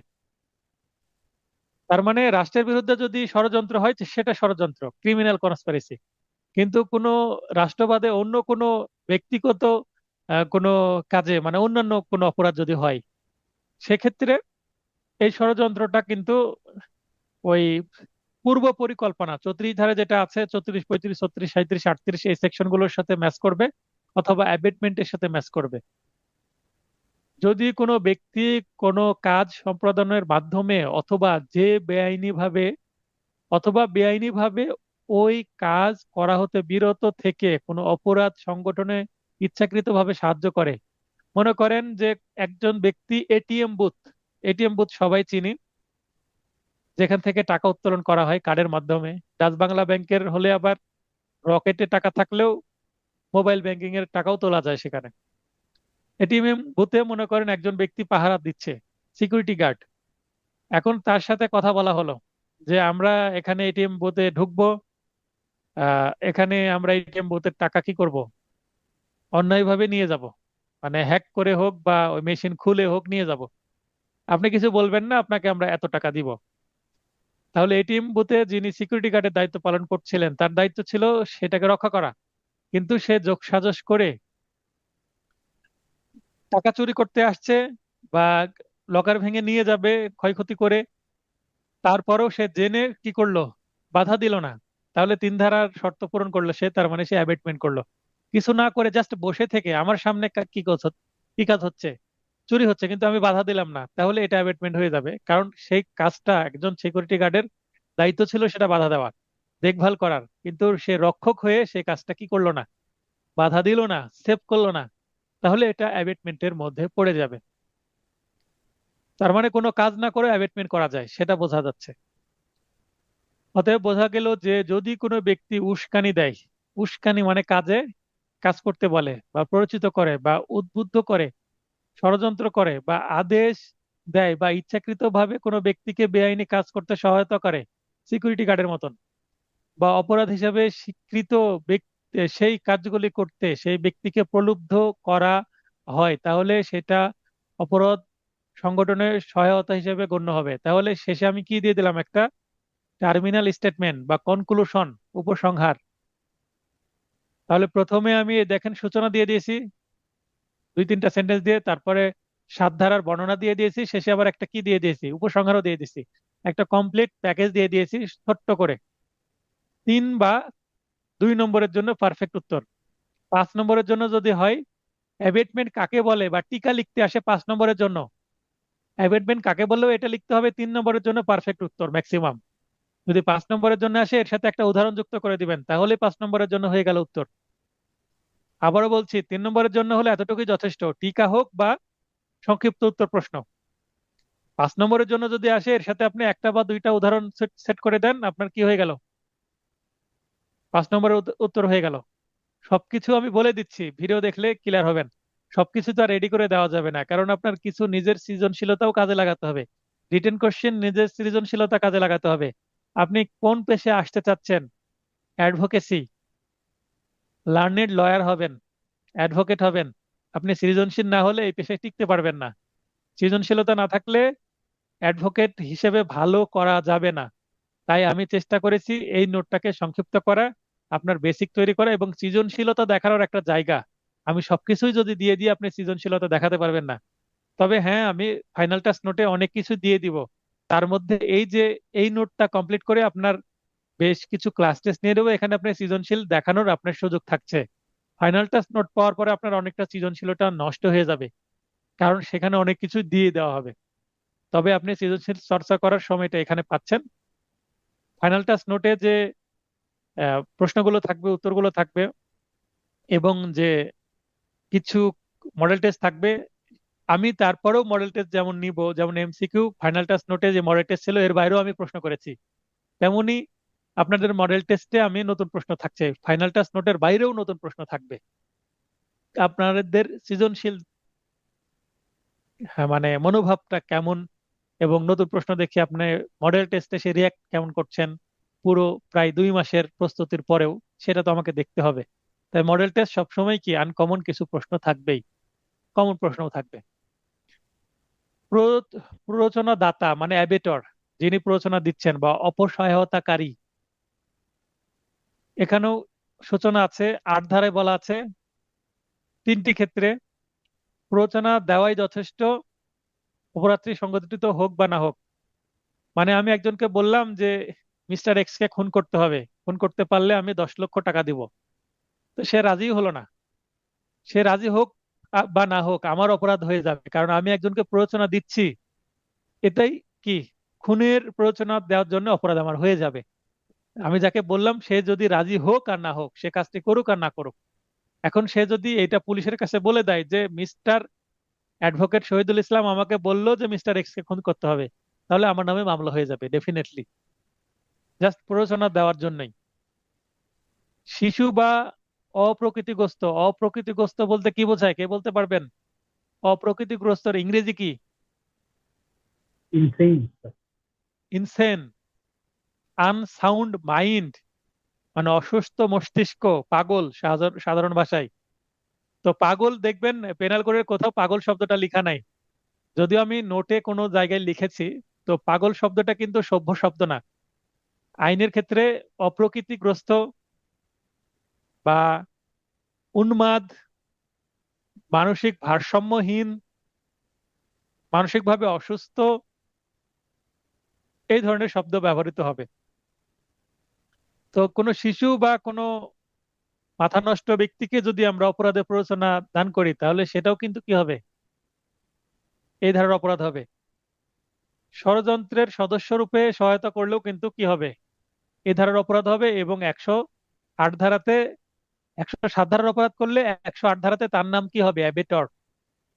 যিনি প্লে করেন তাকে বলে প্লেয়ার, তেমন যিনি অ্যাবেট করবেন তাকে বলবে অ্যাবেটর। যে অপরাধের জন্য প্ররোচনা দেওয়া হয়েছে সে অপরাধ অনুষ্ঠিত না হয়ে অন্য কোনো অপরাধ অনুষ্ঠিত হলে তার জন্য প্ররোচনাদাতার কি দায়? আমি বললাম যে একজনকে কি করে আসো, খুন করে আসো, খুন করতে যে গুলি করেছে, কিন্তু গুলি পায়ে লেগেছে, আহত হয়েছে, নিহত হয়নি। কিন্তু আমি খুন করার জন্য বললাম, তাই আমার কি হবে, খুনের প্ররোচনার জন্য আমার বিরুদ্ধে মামলা হবে। আমি নিজেকে উদাহরণ দিচ্ছি, অন্য কারো নাম নিয়ে কিন্তু আমি কি করতে পারবো না। মনে করেন আমি রহিম নাম ব্যবহার করলাম, এর আগে করতাম, আরো সতর্ক হচ্ছে কারণ আমার ভিডিও একটু ছড়াচ্ছে, আপনারা পছন্দ করছেন। তো আমি নিজেকে দিয়ে উদাহরণ দিচ্ছি, এক্স ওয়াই দিতে পারি। তো নিজেকে দিয়ে উদাহরণ দিচ্ছে এই কারণে, কারণ অন্যের নাম উচ্চারণ করলে তিনি যদি আবার খুব ফেমাস ব্যক্তি হন, আমার নামে মানহানির মামলা করে দিতে পারেন। এটা একটু সতর্ক হওয়া উচিত। তো আবার এটা আমার একটা ভিডিও, আমি পরীক্ষামূলকভাবে একটা ভিডিও দিয়েছিলাম অনুমতি নিয়েই, ওই ডাউনলোড করার, অ্যাডমিট কার্ড ডাউনলোড করার পদ্ধতি। তো আপনাদের একজন স্টুডেন্ট আছেন শামসুল হক ভাই, ওনার অনুমতি নেই, উনি বললেন স্যার আমার সবকিছু আপনি দিতে পারেন। তো আমি পরীক্ষামূলকভাবে দিলাম যে আমার চ্যানেলটা কতটুকু অবজার্ভ করে ইউটিউব কর্তৃপক্ষ। তো দেওয়ার 1 ঘন্টার মধ্যে আমার ভিডিও ডিলিট করে দিয়েছে কমিউনিটি গাইডলাইন ভায়োলেশনের জন্য। আমি পরীক্ষামূলকভাবে দিয়েছিলাম, তারপরে আমি সেই ভিডিওটা আবার রিশুট করি, এবং সেইটা আবার আমি ঢেকে দিই। ওনার অ্যাডমিট কার্ড ডাউনলোড করার সময় ওনাকে অ্যাডমিট কার্ডটা ডাউনলোড করে আমি দিয়েছি, ওনার সমস্যা হচ্ছিল, মানে ভুল হচ্ছিল। উনি যে ওনার ইনফরমেশন, যেমন ইউজার আইডির আগে পরে যদি স্পেস থাকে, আগে স্পেস থাকলে আসবে না, মানে ভুল ধরবে। তো সেগুলো আমি লক্ষ্য করলাম, আমি 2-3 জনকে ডাউনলোড করে দিয়েছিলাম, খুব বেশি আমাকে বিরক্ত করেনি আমার স্টুডেন্টরা। আচ্ছা, তো আমি বলছিলাম আমি খুন করতে বললাম, গুলি করলো, পায়ে লাগলো, আহত হলো, তাহলে কি হবে, আমার খুনের দায়ে সাজা হবে, মামলা হবে আমার নামে। আবার উল্টোটা যদি হয়, আমি বললাম যে আপনি কি করেন, একটা লাঠি নিয়ে যান, শুধু পা ভেঙে দিয়ে চলে আসবেন, একটা পা ভেঙে দিয়ে চলে আসবেন, আর কিছু করবেন না। পা ভাঙতে যে মাথায় বাড়ি দিয়ে মেরেই ফেললো। আমি বললাম পা ভাঙার কথা, মানে 324 ধারার অপরাধ করতে বললাম, সে 302 ধারার অপরাধ করে চলে আসলো, আমার দায় 324 ধারারই হবে। কিন্তু যে অতিরিক্ত কাজ করেছে তার কি হবে, 24 হবে, 300, আবার 302 হবে। আমি বললাম একজনের দোকানে কি করেন, আগুন ধরিয়ে দিয়ে আসেন। সে দোকানে আগুন ধরিয়ে দিল, আগুন ধরিয়ে দেওয়ার আগে দেখলো দোকানে তো মূল্যবান জিনিসপত্র আছে, মোবাইল ফোনের দোকান, 4-5টা মোবাইল ফোন নিয়ে চলে আসলো, মানে চুরিও করলো। তো চুরির দায় আমি নিব না, শুধুমাত্র দোকানের ক্ষয়ক্ষতি মানে পুড়িয়ে দিয়েছে, তাহলে কি হবে? 327, সরি 427, মানে অনিষ্ট মিসচিপের অপরাধে আমার শাস্তি হবে, এবং চুরির অপরাধে আমার শাস্তি হবে না, কিন্তু যে চুরি করলো তার দুইটার ক্ষেত্রে হবে। ক্লিয়ার হয়েছে কিনা? এটার উত্তর এখানে আছে।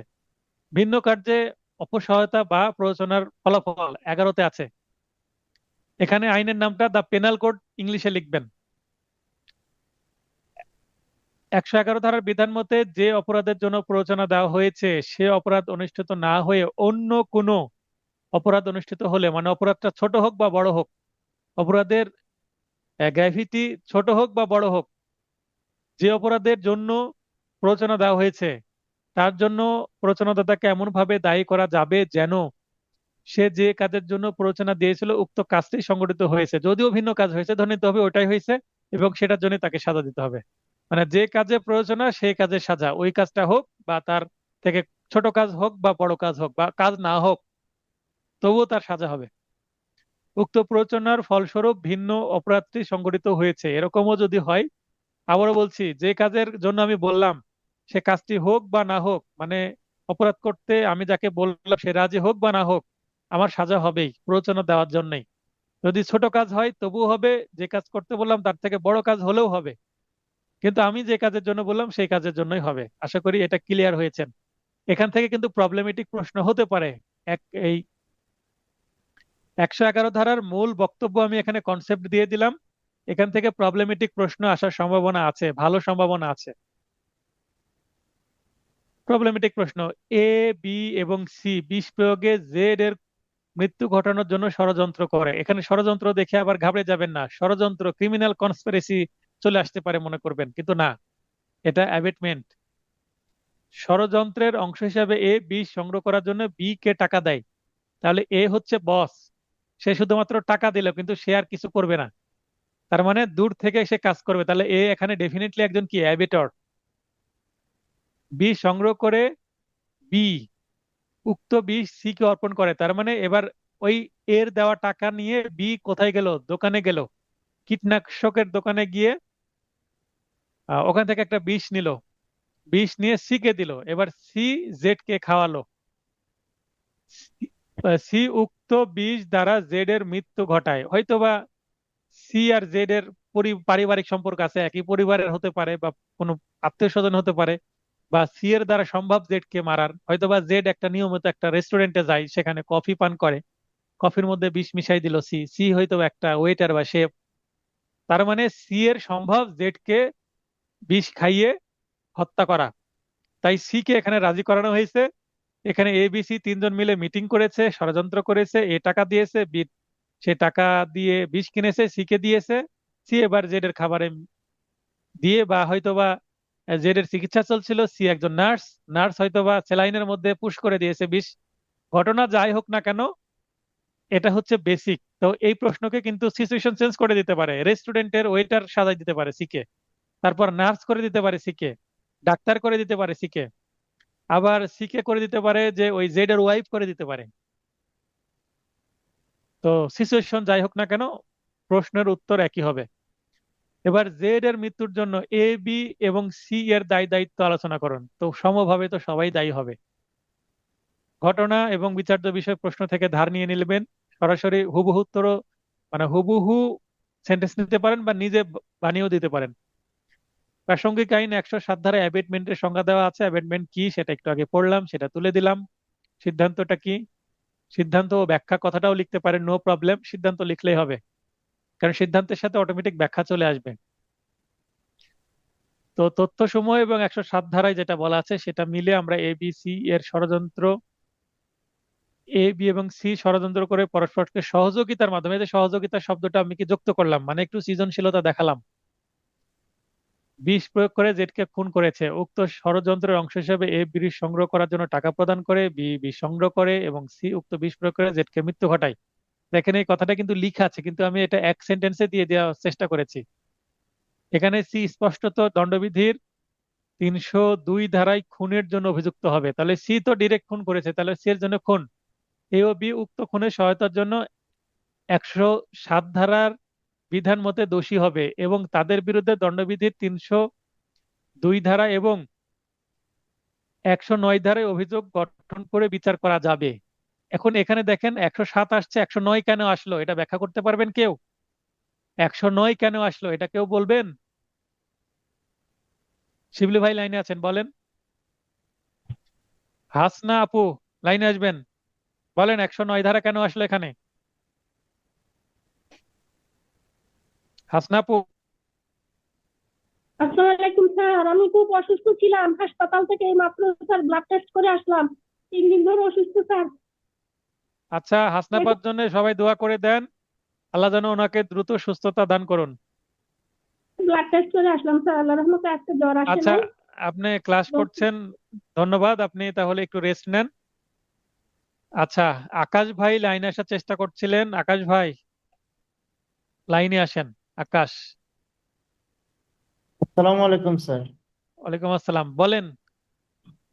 স্যার ওই যে 107 ধারা অ্যাবেটমেন্ট বা 108 ধারা অ্যাবেটরের সংজ্ঞা দেওয়া, স্যার 109 ধারা বলা হয়েছে যে অ্যাবেটমেন্টের যে শাস্তিটা সেটা বলা আছে আর কি 109 ধারাতে। এই জন্য স্যার 109 ধারাটা আসবে। আচ্ছা, মানে চার্জ গঠন করতে হয় সাজার বা পানিশমেন্টের সেকশন দিয়ে, তাই জি নাকি? স্যার। জি স্যার। তো সি এর জন্য সি করলো কি? ষড়যন্ত্র করে খুন করলো, তাহলে খুনের সংজ্ঞা আমরা 300 ধারায় দিছি, তো খুনের সংজ্ঞা 300 ধারায় আছে, 300 ধারা নিয়ে আসার রেলিভেন্ট না। কিন্তু 302 ধারা খুনের অপরাধের শাস্তি পানিশমেন্টের সেকশন নিয়ে আসলাম। জি এবং স্যার। এখানে 109 আমাকে নিয়ে আসতে হবে এ এবং বি এর জন্য অ্যাবেটর হিসাবে পানিশমেন্টের সংজ্ঞা, তাই না? জি স্যার। 109 কি বলা আছে? যে যে অপরাধের জন্য যে অপরাধ করেছে প্ররোচনা বা যে দিবে। অপরাধের জন্য প্ররোচনা দিয়েছে সেই অপরাধের সম শাস্তি হবে, তাই না? অনুরূপ জি শাস্তি স্যার। হবে। তার মানে সবারই কি মৃত্যুদণ্ড হতে পারে, এবিসি তিনজনেরই, তাই না? জি। তাহলে চার্জ গঠন হবে 302 এর সাথে 109, এখানে 34 ধারা আসবে না। 34 ধারা কেন আসবে না? কারণ এখানে অ্যাবেটমেন্ট আসছে। 109 ধারা আসলে আর 34 ধারা আসার সুযোগ পায় না। বুঝতে পেরেছেন? জি। জি স্যার। স্যার 34 ধারা তো স্যার সবাই অ্যাক্টিভলি যদি অংশগ্রহণ করতো তখন তো স্যার হ্যাঁ 34 অ্যাক্টিভ, ধারা। হ্যাঁ 34 ধারায় বলা আছে অ্যাক্টিভ পার্ট প্লে। এখানে কিন্তু এই এ আর বি অ্যাক্টিভ পার্ট প্লে করেনি, ঘটনাস্থলে ছিল না। যেখানে জেডকে বিষ প্রয়োগ করে মৃত্যু ঘটানো হয়েছে সেখানে মাত্র সি ছিল। এ বি যদি ঘটনাস্থলে থাকতো তাহলে এখানে 34 ধারা আসতো। ক্লিয়ার? জি স্যার। তো অনেকে এটা 34 ধারা দিবেন, এই কারণে আমি এটা আলোচনা করে নিলাম। আর ধন্যবাদ মুরাদ ভাই। মুরাদ ভাই অলরেডি মেসেজ করে বলেছেন যে পানিশমেন্টের সেকশন, এই মেবি এটা বোঝানোর চেষ্টা করেছেন উনি। মেসেজ করেছেন পানিশমেন্ট মানে উনি ধরতে পেরেছেন। তাহলে দেখেন, এই প্রবলেমেটিক প্রশ্ন উত্তর করার জন্য আপনাকে কি করতে হবে? দক্ষতা অর্জন করতে হবে, এবং দক্ষতা কিন্তু এইভাবেই তৈরি হবে, তাই নয় কি আকাশ ভাই? জি স্যার। আমি দেখেন যেগুলো বর্ণনামূলক প্রশ্ন সেখানে কিন্তু বেশি কথা বলছি না, আপনাদেরকেও ডাকছি না, আমি খুব দ্রুত সেখানে পাস করে যাচ্ছি। কিন্তু প্রবলেমেটিক প্রশ্নে কিন্তু আপনাদের সাথে একটু ইন্টারাকশন করছি। কেন? কারণ এখানে আপনাদের বোঝার বিষয় আছে। যারা নিজে থেকে লাইনে আসছেন তো আসছেন, যারা ডেকেও আসছেন না তারা কিন্তু বোঝার চেষ্টা করেন। তবে এই যে যারা লাইনে আসছেন কথা বলছেন, একটু সাহস বাড়ছে, আপনি তো অ্যাডভোকেট হবেন, আপনাকে কোর্টে হাজারো মানুষের সাথে সামনে থেকে কথা বলতে হবে।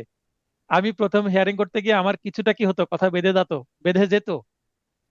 হ্যাঁ, তো কথা বেঁধে গেলে কথা বলতে হবে সাহস করে। আঞ্চলিক ভাষা চলে আসতে পারে, কথা বেঁধে যেতে পারে, আপনার হাত পা কাঁপতে পারে, কিন্তু কথা বলতে বলতে সাহস তৈরি হবে। যেমন আমি কথা বলতে বলতে আমার অনেকটা সাহস হয়ে গেছে, আমি এখন যে কোনো জায়গায় কথা বলতে পারি সহজে। আর তারপরে এই যে ভিডিওতে কথা বলাও কিন্তু আমি, আপনারা আমাকে দেখতে পাচ্ছেন, আমি কিন্তু কাউকে দেখতে পাচ্ছি না, তাহলে আমি জাস্ট ক্যামেরার দিকে তাকে কথা বলছি, এটাও কিন্তু একটা আর্ট তৈরি হয়। ক্যামেরার সামনে তাকেও কিন্তু কথা বলা অনেক সময় যায় না। তো ঠিক আছে, ধন্যবাদ। এইভাবে বুঝে বুঝে উত্তর করতে হবে। এখন এখানে কেউ যদি 300 ধারা নিয়ে আসতে চায়, নো প্রবলেম, উত্তরটা আরো ইনরিচ হবে, কিন্তু নম্বর বাড়বে না। 5-এ তো আপনাকে 7 দিবে না। তবে আমি যেভাবে উত্তর করেছি এটার জন্য এইভাবে লিখলে আপনাকে 5-এ 5 আমিও দিব, আপনি পরীক্ষার খাতাতেও পাবেন। ঠিক আছে? তবে এই প্রশ্নের উত্তরে যে সিদ্ধান্তের অংশে যতটুকু দেওয়া আছে এতটুকু লিখলেও কিন্তু এনাফ। উপরে যে এখানে প্রাসঙ্গিক আইন না দিলেও সমস্যা নাই। 107 ধারা অ্যাবেটমেন্টের সংজ্ঞা এবং তিনটা যে এলিমেন্ট, এটা না দিলেও এই উত্তর হয়ে যাবে, কিন্তু আপনি পারফেক্ট উত্তর করার জন্য দেওয়া মানে যথেষ্ট একটা ভালো একটা সিদ্ধান্ত হবে। তবে জাস্ট সিদ্ধান্তটুকু যদি দিয়ে দেন তবুও হবে। সেক্ষেত্রে আপনি দিবেন সিদ্ধান্ত ও ব্যাখ্যা বা যৌক্তিকতা, তাহলে নতুন পয়েন্ট হয়ে গেল। আপনি ট্রাই করেন, আমার পরীক্ষায় সৃজনশীলতা দেখান, নতুন নতুন এক্সপেরিমেন্ট করেন, তাহলে আপনার ভালো হচ্ছে কিনা আমিও বুঝতে পারবো, আপনিও বুঝতে পারবেন। আকাশ ভাই লাইনে থাকেন, যেহেতু আপনার নয়েজ হচ্ছে না। এবং ধন্যবাদ, আপনি নতুন স্টুডেন্ট, আপনি রেসপন্স করেছেন, এটা ভালো লক্ষণ। এটা পাশের ক্ষেত্রে আপনাকে ধীরে ধীরে এগিয়ে নিয়ে যাবে। আর যারা রেসপন্স করে না, পরীক্ষা দেয় না, তারা যে কি করে আমি নিজেও জানি না এবং তারাও জানে না।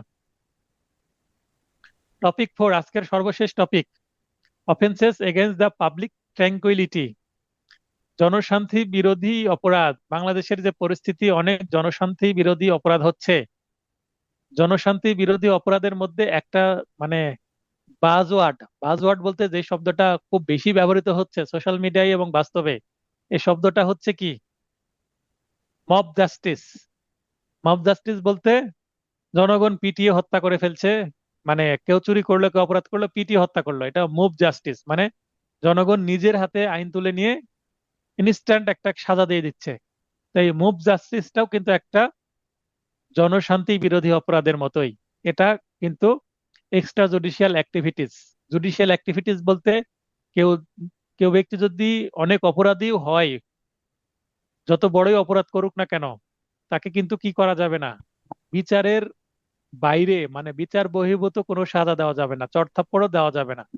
চুরি করতে আসলো যে পিটানো হয়, এটাও করা যাবে না, আইনে নিষেধ আছে, কিন্তু আপনি বেঁধে রাখতে পারবেন।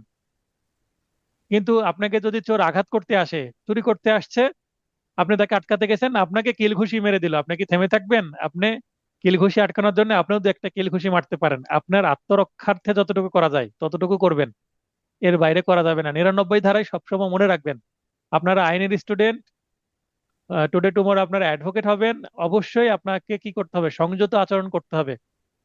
যেমন আজকে আমার সাথে একটা খুব মানে দারুণ ঘটনা ঘটছে। আমার মেজাজ মানে আমি সহজে রেগে যাই না, রাগ আছে যথেষ্ট আমার, কিন্তু যথেষ্ট ভদ্র আচরণ করে দিন দিন রাগটাকে কন্ট্রোল করতে পারছি। কারণ যেহেতু একটা পেশায় একটা ভালো স্ট্যান্ডে যাচ্ছি, আপনারা ভালোবাসা দিচ্ছেন অনলাইনে, কোর্টে অ্যাডভোকেট হিসেবে ভালো পরিচিতি পাচ্ছি, টিচার হিসেবে পরিচিতি পাচ্ছি, রাগটাকে তো কন্ট্রোল করতে হবে। তো বয়সের সাথে সাথে হয়ে যায় অনেক সময় কন্ট্রোল। তো আজকে একটা ঘটনা ঘটেছে, চুল কাটাতে গিয়েছি। তো বললো যে স্যার, আমার যে কাজটা ধরেছি 1 ঘন্টা দেরি হবে, আমি 2 জনের কাছে চুল কাটাই, হাত পরিবর্তন করি না।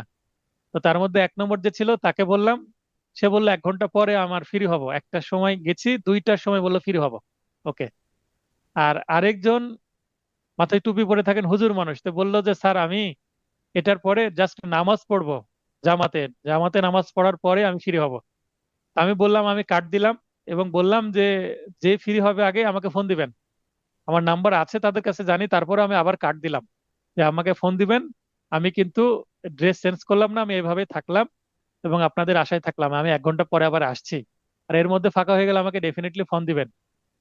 তো কেউ ফোন দিল না, 1 ঘন্টা পরে গেছি আমি, যে দেখছি 2জনই নাই। একজন নামাজ পড়ে বাসায় চলে গেছে আর একজন আগে চলে গেছে। তো যে 2জন চুল কাটাচ্ছিলেন তাদের কাছে তো আমি কাটি না। আমি বললাম যে তারা 2জন কই, তো 2জনই চলে গেছে, তো ফোন দিল না কেন? তো আমরা বললাম যে দেন, যে স্যার আসছিল, তো ওনারা গুরুত্ব না দিয়ে চলে গেছেন। তো আমি ফোন দিলাম একজনকে, আপনি এই কাজটা কেন করলেন? তো স্যার, আমি আরেকজনকে দায়িত্ব দিয়ে আসছি। তো কাকে? তো হুজুরকে। তো হুজুর যে চলে গেছে, এই কাজটা তো আপনি ঠিক করেন নাই। তাহলে আমি মানে ওনাকে বললাম যে আপনার তো বয়স মনে হয় 18-র বেশি, তাই না? সাবালক হয়েছেন, তো আপনি তো শিশুর মতো আচরণ করলেন। আপনার কাছে আমি 7 বছর ধরে চুল কাটাই, আর আপনি আমার সাথে এই আচরণ কেন করলেন? আজকে আমি যথেষ্ট ব্যস্ত, বেশ কয়েকটা মক্কেল আমার বাসায় আসছিলেন, তো এই কাজটা ঠিক করলেন না। ফোনে জাস্ট এই কথা বললাম। তো আমার একটু কড়া করে কথা বলা দেখে উনি ফোন কেটে দিলেন। মানে উনি মানে অনেক বড় হয়ে গেছেন, একজন চুল কাটা নাপিত, উনি অনেক বড় হয়ে গেছেন, তো আমার ইগোতে লেগে গেল। তো সিদ্ধান্ত আমি কিনে নিলাম, আমি আবার ফোন ব্যাক করতে পারতাম, দু একটা কথা শোনাতে পারতাম, আমি কিছুই করলাম না। আমি বের হয়ে আসলাম, অন্য একটা পাশের সেলুনে চুল কাটিয়ে সিদ্ধান্ত নিলাম যে এর কাছে আমি আর চুল কাটাবো না। দ্যাটস হয়ে গেল। তার মানে আমি জাস্ট অ্যাভয়েড করলাম। আমি চাইলে আগামীকালকে গিয়ে তার সাথে দেখা করে তাকে 2-4টা কথা শোনাই দিয়ে আসতে পারি। বা আমার গায়ের জোর জোর যদি বেশি হয় 2-4টা চড় থাপ্পড় দিয়ে আসতে পারি, কেউ কিছু বলবে না। কারণ এখানে সবাই আমি জানে যে আমি অ্যাডভোকেট, এবং সবাই এখানে সমীহ করে, সম্মান করে আমাকে। এবং ওই দোকানের মালিক, তাকে যদি আমি নলেজে দিই তাহলে তাকেই কিন্তু সে বকা দিবে, আমার সাথে এই কাজটা করেছে। তো আমি পরে চিন্তা করলাম কি দরকার, আমার অপশন তো আছে, আরো 2-3টা সেলুন আছে এখানে, এর থেকে ভালো সেলুন আছে, দরকার নাই, জাস্ট সম্পর্কটা নষ্ট হবে এই। তো কথাটা কেন আসলো, মুভ জাস্টিস। আপনার রাগ উঠে গেল, নিজেকে কন্ট্রোল করবেন, আমার এই গল্প থেকে সিদ্ধান্ত নেবেন। মানে আমি নিজেকে নিজেকে পরে ভালো লাগলো যে আমি রাগটাকে কন্ট্রোল করতে পারছি। এরকম ঘটনা আমার সাথে ঘটালে, আমার সময় নষ্ট করলে আমার খুব মেজাজ খারাপ হয়। তো তারপরেও আমি নিজেকে সংযত করলাম, কন্ট্রোল করলাম। আরেকটা সেলুনে চুল কাটিয়ে এসে আমি সময়ের সদ্য ব্যবহার করলাম, মেজাজটাকে শান্ত করলাম। তো আপনাদের প্রতিও আমার এরকম থাকবে, আমার স্টুডেন্টরা অন্তত অ্যাডভোকেট হিসাবে আপনারা কি করবেন, নিজেতে সংযত আচরণ করবেন। কারণ আপনি যদি সংযত আচরণ করেন, আপনার সম্মান বৃদ্ধি পাবে।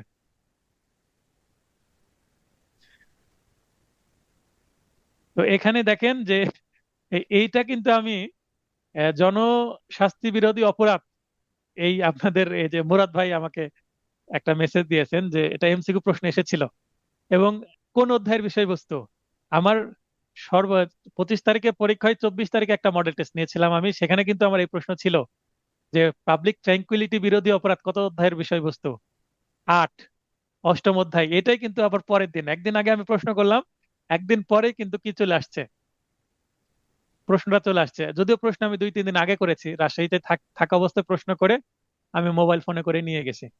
তো দেখেন চলে আসছে। আমি এটা কি প্রশ্ন আমাকে কি বার কাউন্সিল প্রোভাইড করেছিল, যে আমি বুঝতে পেরেছিলাম যে অধ্যায় থেকে, এই 8ম অধ্যায় থেকে প্রশ্ন করবে, যেটা আমি মডেল টেস্টে দিতে পেরেছিলাম। আসলে এটার আমি কিভাবে রিসার্চ করেছি, অধ্যায় থেকে প্রশ্ন আসে, পঞ্চম অধ্যায়, তৃতীয়, চতুর্থ অধ্যায়, চতুর্থ আর পঞ্চম, তৃতীয়, তৃতীয়, চতুর্থ, পঞ্চম, এখান থেকে প্রশ্ন আসে।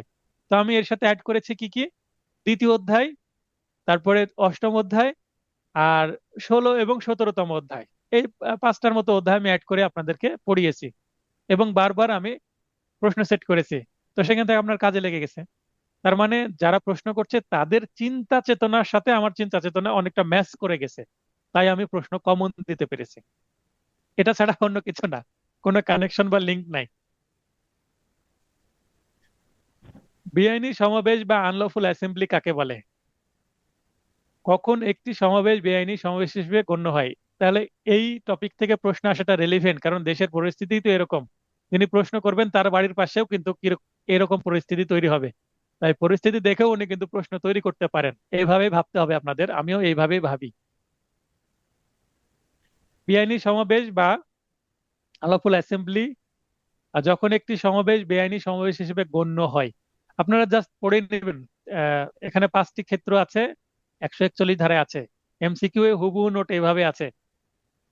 বেআইনি সমাবেশের কোন সদস্যের কি কি শাস্তি হতে পারে? বেআইনি সমাবেশের কিন্তু শাস্তির বিধান বেশ কয়েকটি।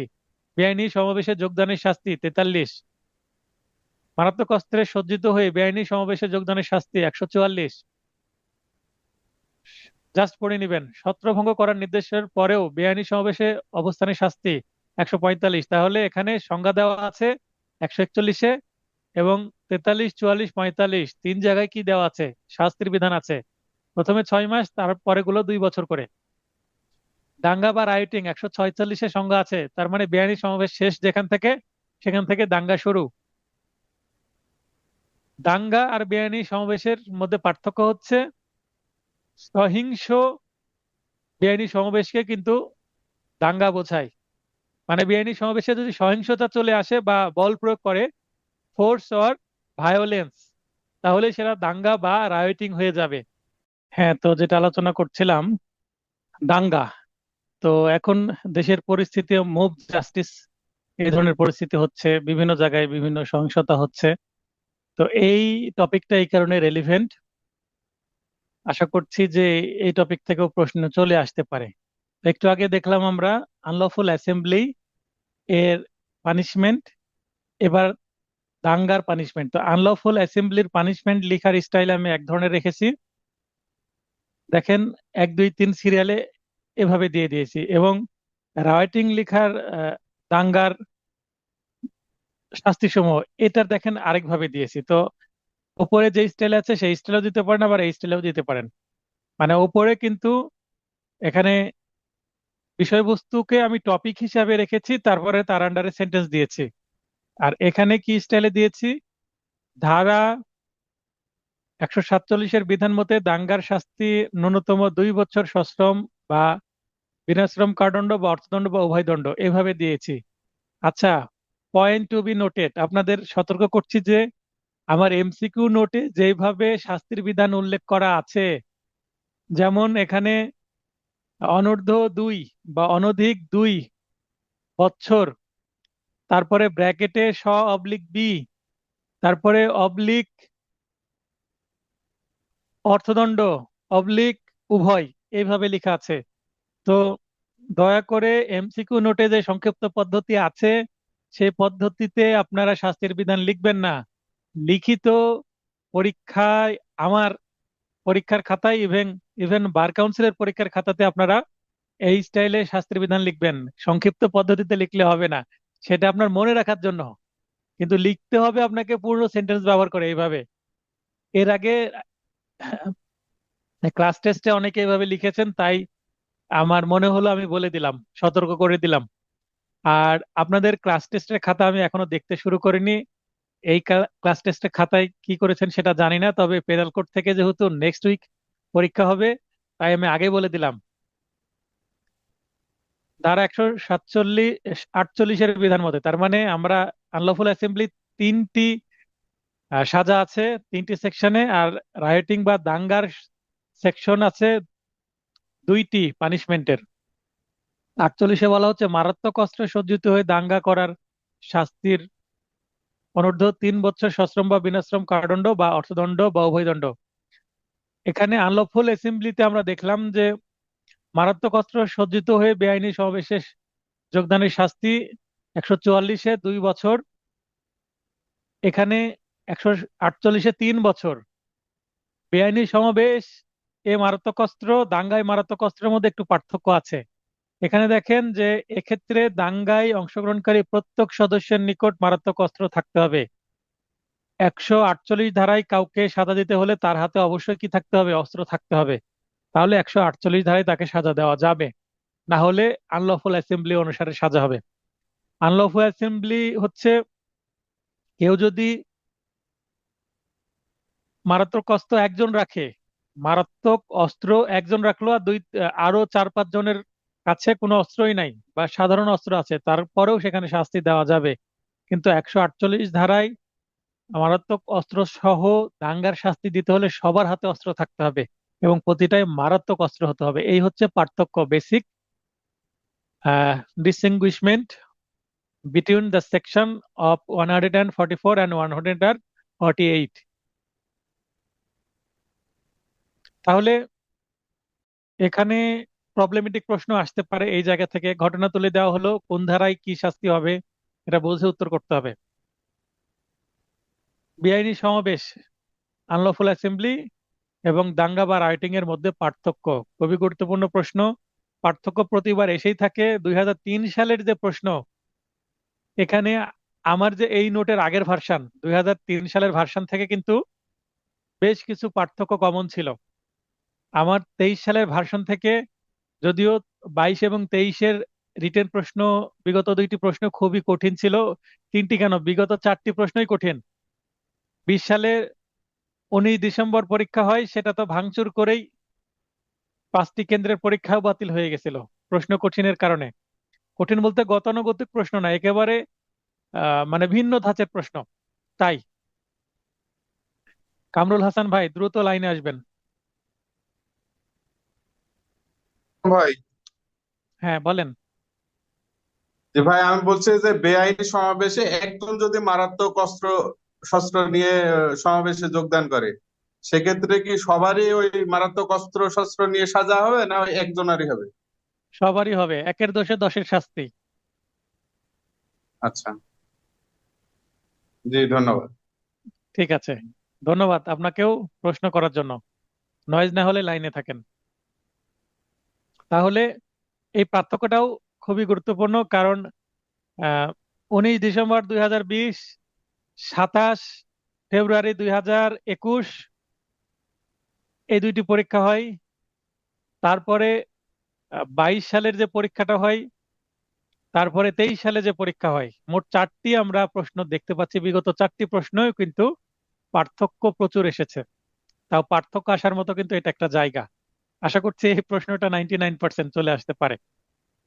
তো খুব ভালোভাবে পড়বেন এটা। আর আমার 23 সালের এই নোটের আগের ভার্সন, 23 সালে কিন্তু পার্থক্য সহ বেশ কিছু প্রশ্ন কমন ছিল। মানে এই কঠিন প্রশ্নের মধ্যে 55 নম্বর প্রশ্ন, মানে 55 নম্বর কমন ছিল।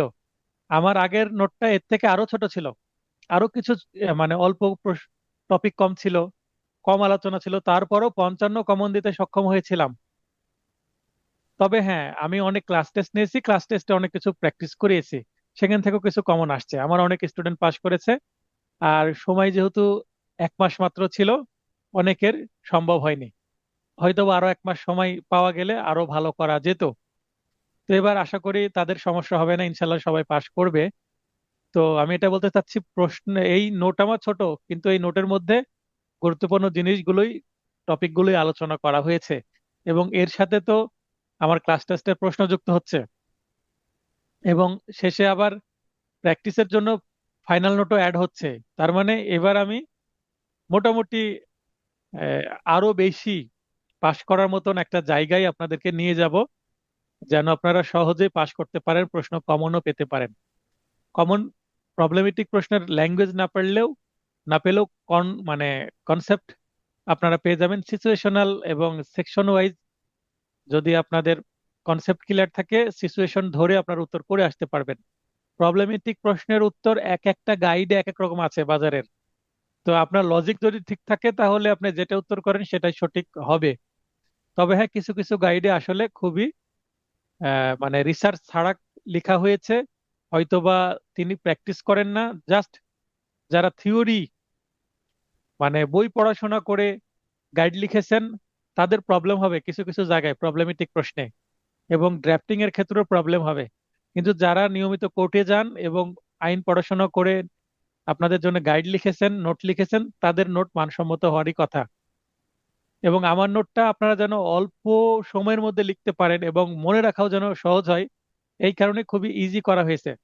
এবং আমার আগের ভার্সনের থেকে, যেমন 24 সালের ভার্সনের থেকে এই 25 সালের ভার্সনে সামান্য পরিবর্তন করে, যেমন প্রবলেমেটিক প্রশ্নে আমি আগের যে পদ্ধতি ছিল যে প্রদত্ত প্রশ্নের তথ্যসমূহ এই যে এভাবে শুরু করতাম, কোনো পয়েন্ট রাখতাম না, এবার সেগুলো আমি বাদ দিয়ে জাস্ট পয়েন্টে নিয়ে আসছি, আমি একই স্টাইলে নিয়ে আসছি। তো বেআইনি সমাবেশ ও দাঙ্গার মধ্যে পার্থক্য নিম্নরূপ। আমি ইংলিশটা কেন দিয়ে দিয়েছি, যদি প্রশ্ন ইংলিশে আসে যে আনলফুল অ্যাসেম্বলি এবং দাঙ্গার রাইটিং এর মধ্যে পার্থক্য লিখুন, তাহলে যেন আপনি ধরতে পারেন। তাই সংজ্ঞার ধারা 141, 146। সংজ্ঞা সংজ্ঞা কি আপনারা জানেন? যে বেআইনি সমাবেশ যদি উদ্দেশ্য সবার একই থাকে এবং বেআইনি কাজ করে, সেটা বেআইনি সমাবেশ, ন্যূনতম 5 জন লাগবে। আর এই বেআইনি সমাবেশের মধ্যে যদি বল প্রয়োগ এবং হিংস্রতা চলে আসে, তাহলে সেটা দাঙ্গা। আগে থেকে জানেন, এমসিকিউ নোট থেকেও জানেন।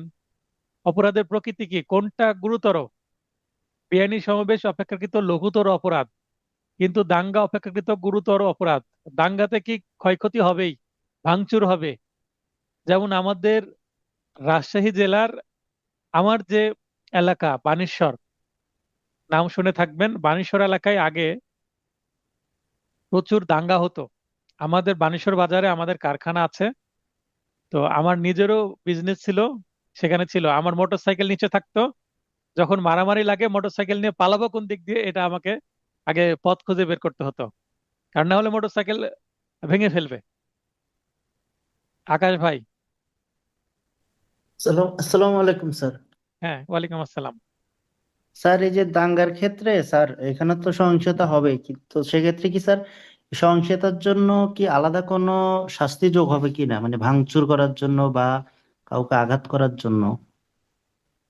এখানে যখনই বল প্রয়োগ বা সহিংস্র আচরণ করে ফেললো, তখন তো সেটা দাঙ্গার ধারা চলে আসলো। এখন এর সাথে যদি ক্ষয়ক্ষতি হয় তাহলে মিসচিপটা চলে আসবে অটোমেটিক ভাবে।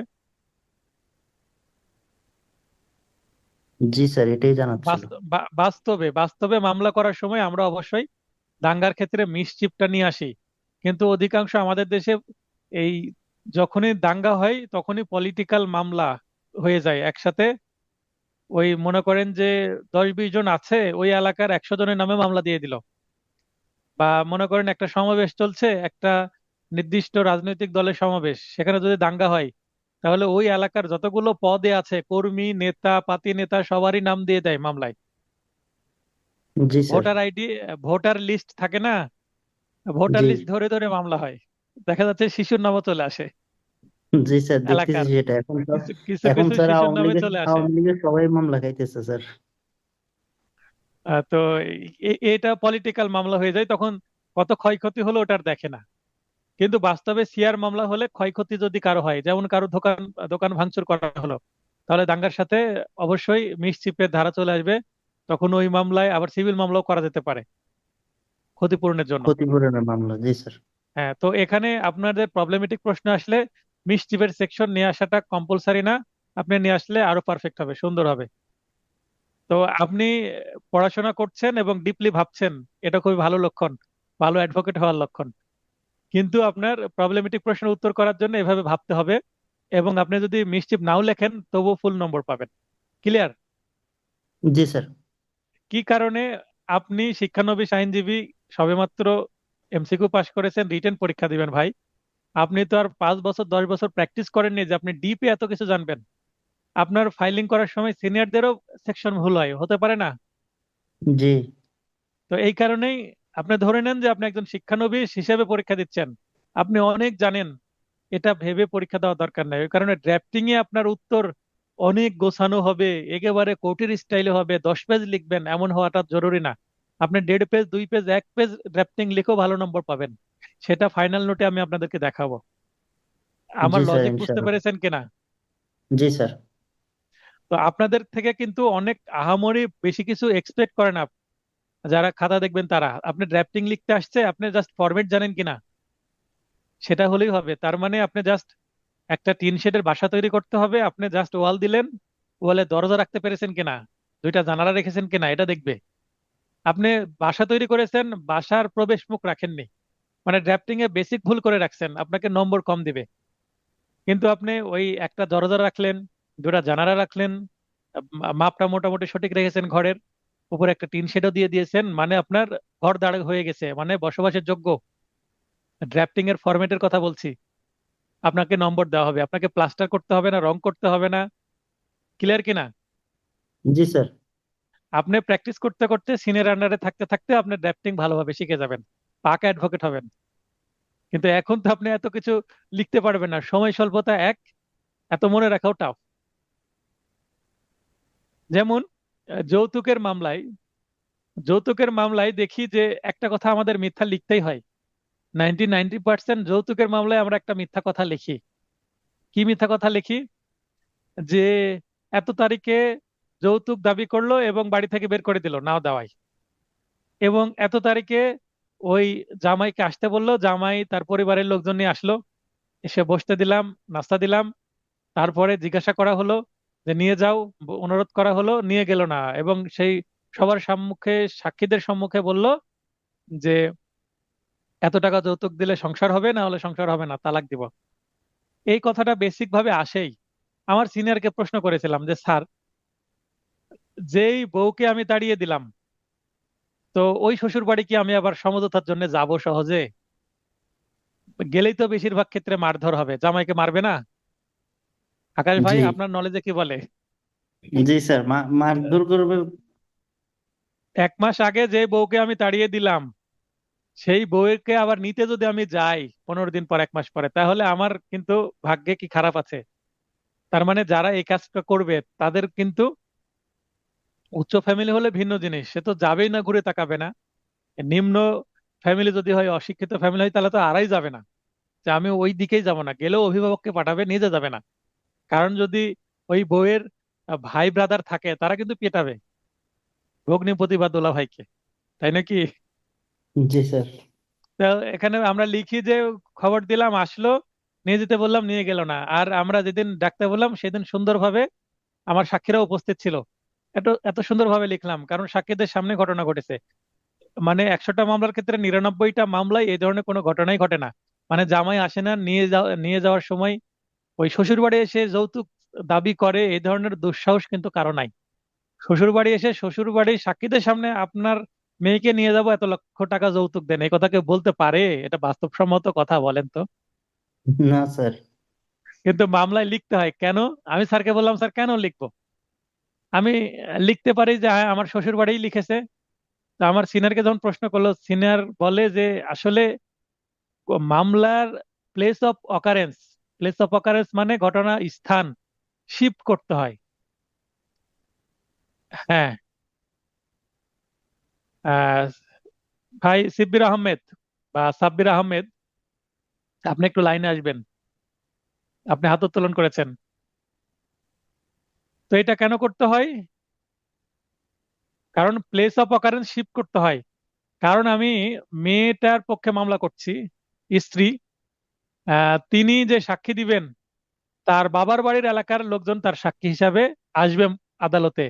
কিন্তু শ্বশুর বাড়িতে যদি ঘটনাটা দেখায়, শ্বশুর বাড়ির এলাকার প্রতিবেশী কি সাক্ষী দিবে?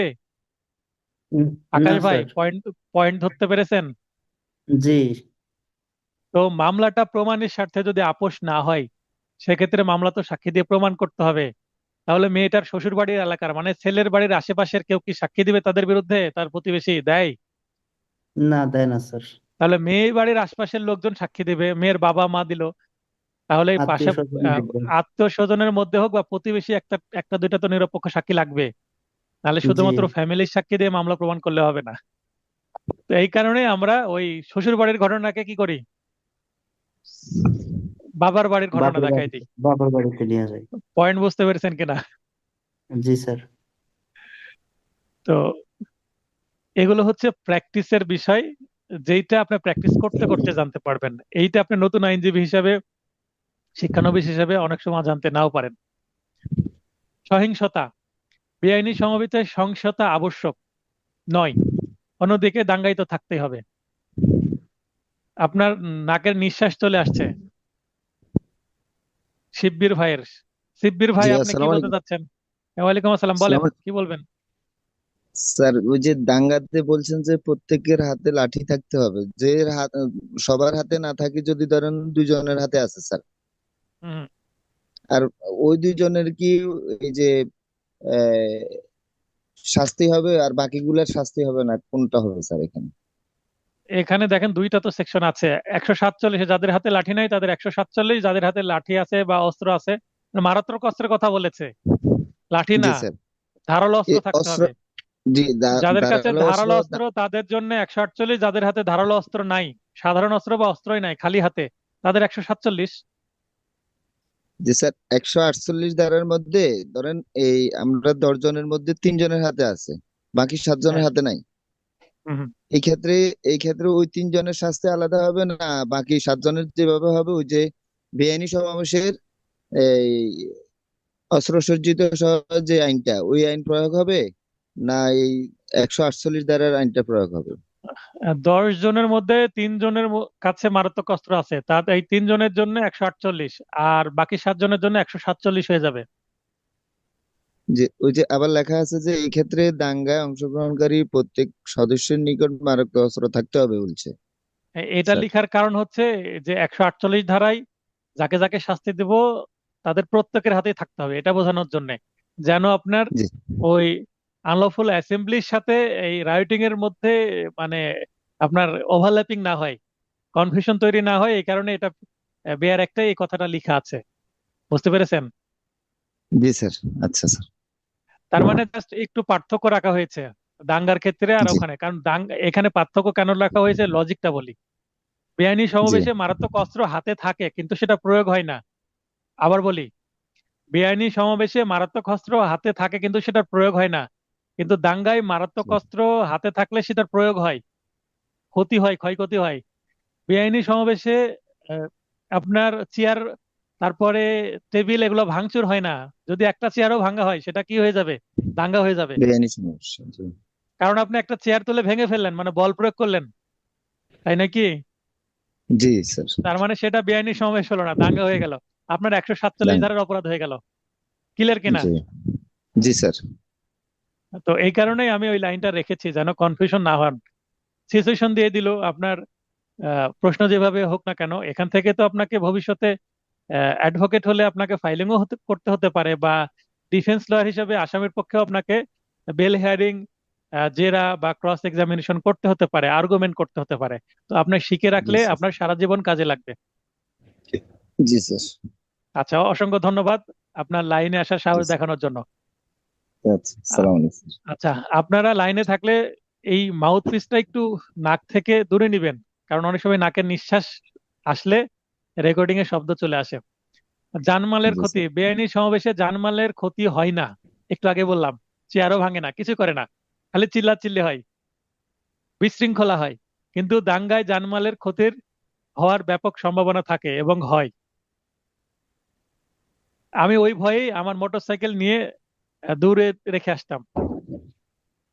মানে আমার শপ ছিল, সেই শপের সামনে থেকে ইউনিভার্সিটিতে পড়া অবস্থায় সকল দাঙ্গায় প্রথমে বেআইনি সমাবেশ থাকে, কিন্তু সকল বেআইনি সমাবেশ দাঙ্গায় পরিণত নাও হতে পারে।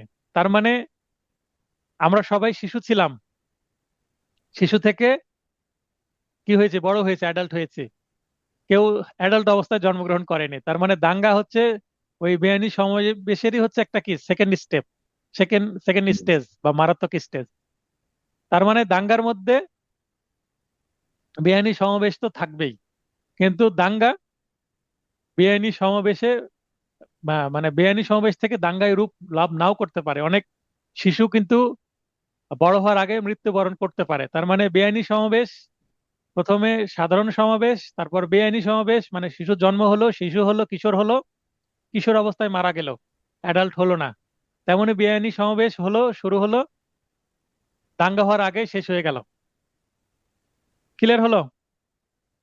জি স্যার। তাই 6 নম্বর লাইনটা এরকম। এটাকে হচ্ছে রিসিপ্রোকাল, ইংলিশে বলা হচ্ছে রিসিপ্রোকাল রিলেশনশিপ। রিসিপ্রোকাল রিলেশনশিপ বলতে একটা আরেকটার সাথে সম্পর্ক কি, এটাই বলা হয় যে সকল দাঙ্গায় বেআইনি সমাবেশ থাকে, কিন্তু সকল বেআইনি সমাবেশে দাঙ্গা থাকে না। আমাদের মুসলমান যারা আছি তাদের ক্ষেত্রে একটা সুইটেবল পয়েন্ট আছে, যে সকল রাসূলই নবী, কিন্তু সকল নবী রাসূল নন। এটা জানেন কিনা? মানে যিনি রাসূল তার মধ্যে তিনি আগে নবুয়ত পাশ করেছেন, তারপরে রিসালাত বা রাসূলের টাইটেল পেয়েছেন। আবার যদি বলি, আপনারা সবাই কিন্তু এসএসসি পাশ করেছেন, ইন্টার পাশ করেছেন, মানে যিনি ইন্টারমিডিয়েট বা এইচএসসি পাশ করেছেন তিনি ডেফিনেটলি কি এসএসসি পাশ করেছেন। আর যিনি এসএসসি পাশ করেছেন তিনি এইচএসসি পাশ নাও করে থাকতে পারেন। ক্লিয়ার হলো কথা? মানে একটা ছোট একটা বড়। হ্যাঁ, আতাউর ভাই। আসসালামু আলাইকুম ওয়ালাইকুম আসসালাম। ভাই। বলতে চাচ্ছিলাম যে যে 3, 4, 5 এগুলো যে শিরোনাম দেওয়া আছে অপরাধের প্রকৃতি সহিংসতা, কিন্তু 6-এর বেলায় এখানে কোনো শিরোনাম দেওয়া নাই। পার্থক্যটা আচ্ছা, এখানে কি? এখানে আপনারা লিখে নেন শিরোনামটা, পারস্পরিক সম্পর্ক। ইংলিশ হচ্ছে রিসিপ্রোকাল রিলেশনশিপ, পারস্পরিক সম্পর্ক। বা লিখতে পারেন অপরাধের মধ্যে সম্পর্ক, একটা আরেকটার মধ্যে সম্পর্ক কি সেটাই। ধন্যবাদ ভাই। এটা ধন্যবাদ আপনার। ঠিক আছে, নোটটা একটু ডেভেলপ হয়ে গেল।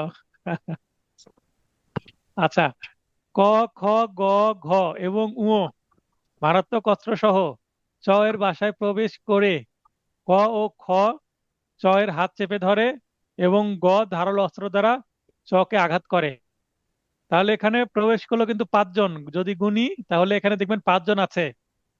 5 জন হলে বেআইনি সমাবেশ হয়ে যেতে পারে, পসিবিলিটি আছে। যদি 5 জন না হতো তাহলে এটা কি হতো, 34 ধারায় চলে যেত। আর এখানে কাজ করলো কে কে, আমরা এতটুকু পড়ে এটা মনে হচ্ছে আমাদের, আমরা আরেকটু আগাবো। চ এর বাসায় প্রবেশ করে খ ক ও খ চ এর হাত চেপে ধরে এবং গ ধারালো অস্ত্র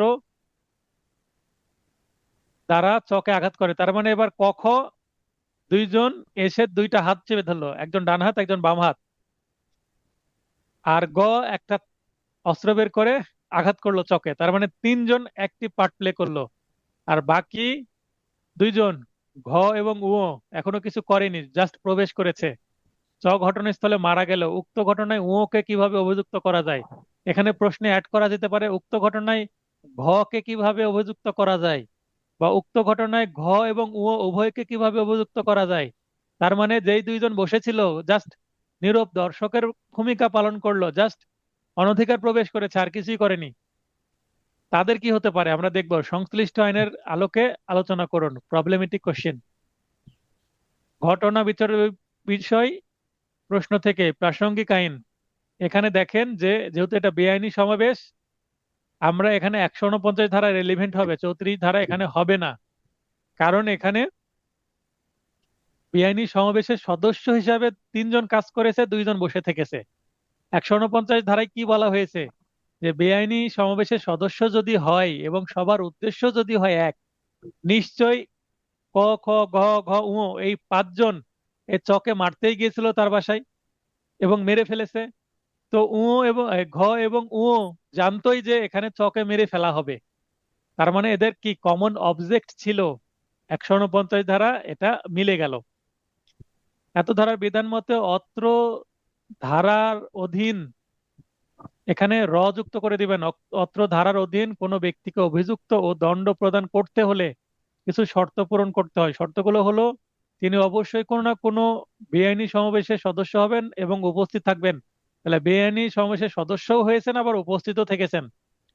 উক্ত বেআইনি সমাবেশ যে উদ্দেশ্যে সংগঠিত হবে তা তিনি পূর্ব থেকেই জানবেন। তার মানে এখানে এবং নিশ্চয়ই তারা দুইজনও জানতো, মানে পাঁচজনই জানে যে চকে আজকে কি খতম করা হবে। সিদ্ধান্ত, তাহলে তথ্যগুলো জানলাম, 149 ধারা একটু আগে উপরে আলোচনা করলাম, দুইটা মিলে এবার সিদ্ধান্ত হবে। আইনের বাইরে গিয়ে তো আর সিদ্ধান্ত নেওয়া যায় না, তাই আমি আইন আগে দিই, সিদ্ধান্ত পরে দিই। মানে কিছু কিছু রেস্টুরেন্ট আছে যে পে ফার্স্ট, মানে প্রথমে টাকা দিতে হয়, বিল পরিশোধ করতে হয়, তারপরে খাবার দেয়। তো আমার লেখার স্টাইল হচ্ছে আমি আগে আইনটা দিব, তারপরে সিদ্ধান্ত দিব। অনেক গাইডে আছে প্রথম লাইনে সিদ্ধান্ত দিয়ে দেয়, তারপরে ব্যাখ্যা পরে। মানে সিনেমার শুরুতেই আগে ক্লাইম্যাক্সের সিন দেখিয়ে দিয়ে দিল, পুরো টুইস্ট শেষ। আর আমি কি করি, টুইস্ট শেষে রাখি, মানে মূল উত্তরটা শেষে রাখি। এটা আমার স্টাইল। আপনারা গাইডের স্টাইলও ফলো করতে পারেন, নো প্রবলেম। তাহলে ক খ গ ঘ এবং উ সহ তাহলে মোট পাঁচজন। পাঁচজন শব্দটা আপনাদের এখানে ইউজ করা জরুরি। এটা সৃজনশীলতা দেখালাম, মানে বাড়তি কিছু লিখাই তো সৃজনশীলতা, ক্রিয়েটিভিটি। তাহলে পাঁচজন ব্যক্তি বেআইনি সমাবেশের সদস্য হিসাবে উক্ত বেআইনি সমাবেশের সাধারণ উদ্দেশ্য অর্থাৎ কে হত্যার উদ্দেশ্যে মারাত্মক অস্ত্রসহ এর বাসায় প্রবেশ করে। দেখেন আমি এখানে দুইটা জিনিস অ্যাড করে দিয়েছি। কি কি দুইটা জিনিস অ্যাড করলাম? একটা হচ্ছে পাঁচজন ব্যক্তি, আর আরেকটা কি, এই যে বেআইনি সমাবেশের সাধারণ উদ্দেশ্যে চকে হত্যার উদ্দেশ্য। যে এই যে পাঁচজন ব্যক্তি এবং বেআইনি সমাবেশ করে হত্যার উদ্দেশ্যে গেছে, তাদের সাধারণ উদ্দেশ্য। তার মানে এই দুইটা পয়েন্ট দ্বারা আমি বুঝাই দিলাম এটা 149 ধারায় কি রেলিভেন্ট হয়ে গেল। 149 ধারার সাথে আমি কি করে দিলাম, কানেকশন তৈরি করে দিলাম। একটু নয়েজ করবেন না, নয়েজ করলে নিজেকে মিউট করে দিবেন, নাহলে আপনাদের ভিডিওটাই শুনতে খারাপ লাগবে। তাহলে মারাত্মক অস্ত্র সহ এর বাসায় প্রবেশ করে। ঘটনাস্থলে ক ও খ এর হাত চেপে ধরে এবং ধারালো অস্ত্র দ্বারা চকে আঘাত করে খুন করে। আমি এখানে সিদ্ধান্তে কিন্তু আবার ঘটনাটাকে আবার উপস্থাপন করি। কেন? অনেকে শুধু সিদ্ধান্ত অংশটুকু লিখতে চান। যারা শুধু সিদ্ধান্ত অংশটুকু লিখবেন তারা সিদ্ধান্ত ও ব্যাখ্যা এভাবে লিখবেন। যদি দেখেন পরীক্ষার খাতায় সময় অল্প আছে, জাস্ট সিদ্ধান্ত অংশটুকু লিখবেন, তাহলে সিদ্ধান্ত ও ব্যাখ্যা এভাবে লিখবেন, ফাইন হয়ে যাবে উত্তর। সেক্ষেত্রে 5-এ 5 না পান 4 পাবেন।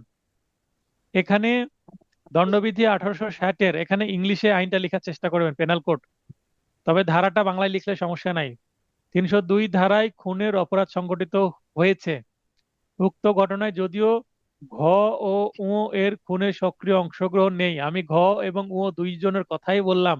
তার মানে প্রশ্ন যদি ঘ উ কে টার্গেট করেও আসুক, উভয় বা যে কোনো একজন, সমস্যা নেই, এই সেম উত্তর দিয়ে কাভার হয়ে যাবে। তবুও তাদের সবাইকে সাধারণ উদ্দেশ্য বাস্তবায়ন করার জন্য বেআইনি সমাবেশের সদস্য হিসেবে 302 এবং 149 ধারায় অভিযোগ গঠন করা যাবে। তার মানে চার্জ গঠন হবে 302 এর সাথে 149, এখানে 34ও হবে না, আবার ওই যে 109ও হবে না, অ্যাবেটমেন্ট হবে না। সুতরাং বলা যায় যে উক্ত ঘটনার প্রেক্ষিতে দায়েরকৃত মামলায় উহকে দণ্ডবিধির 302 এবং 149 ধারায় অভিযুক্ত করে বিচার করা যাবে। তার মানে ওকেও করা যাবে, যদি ঘরকে টার্গেট করে প্রশ্ন করতো ঘকেও করা যাবে।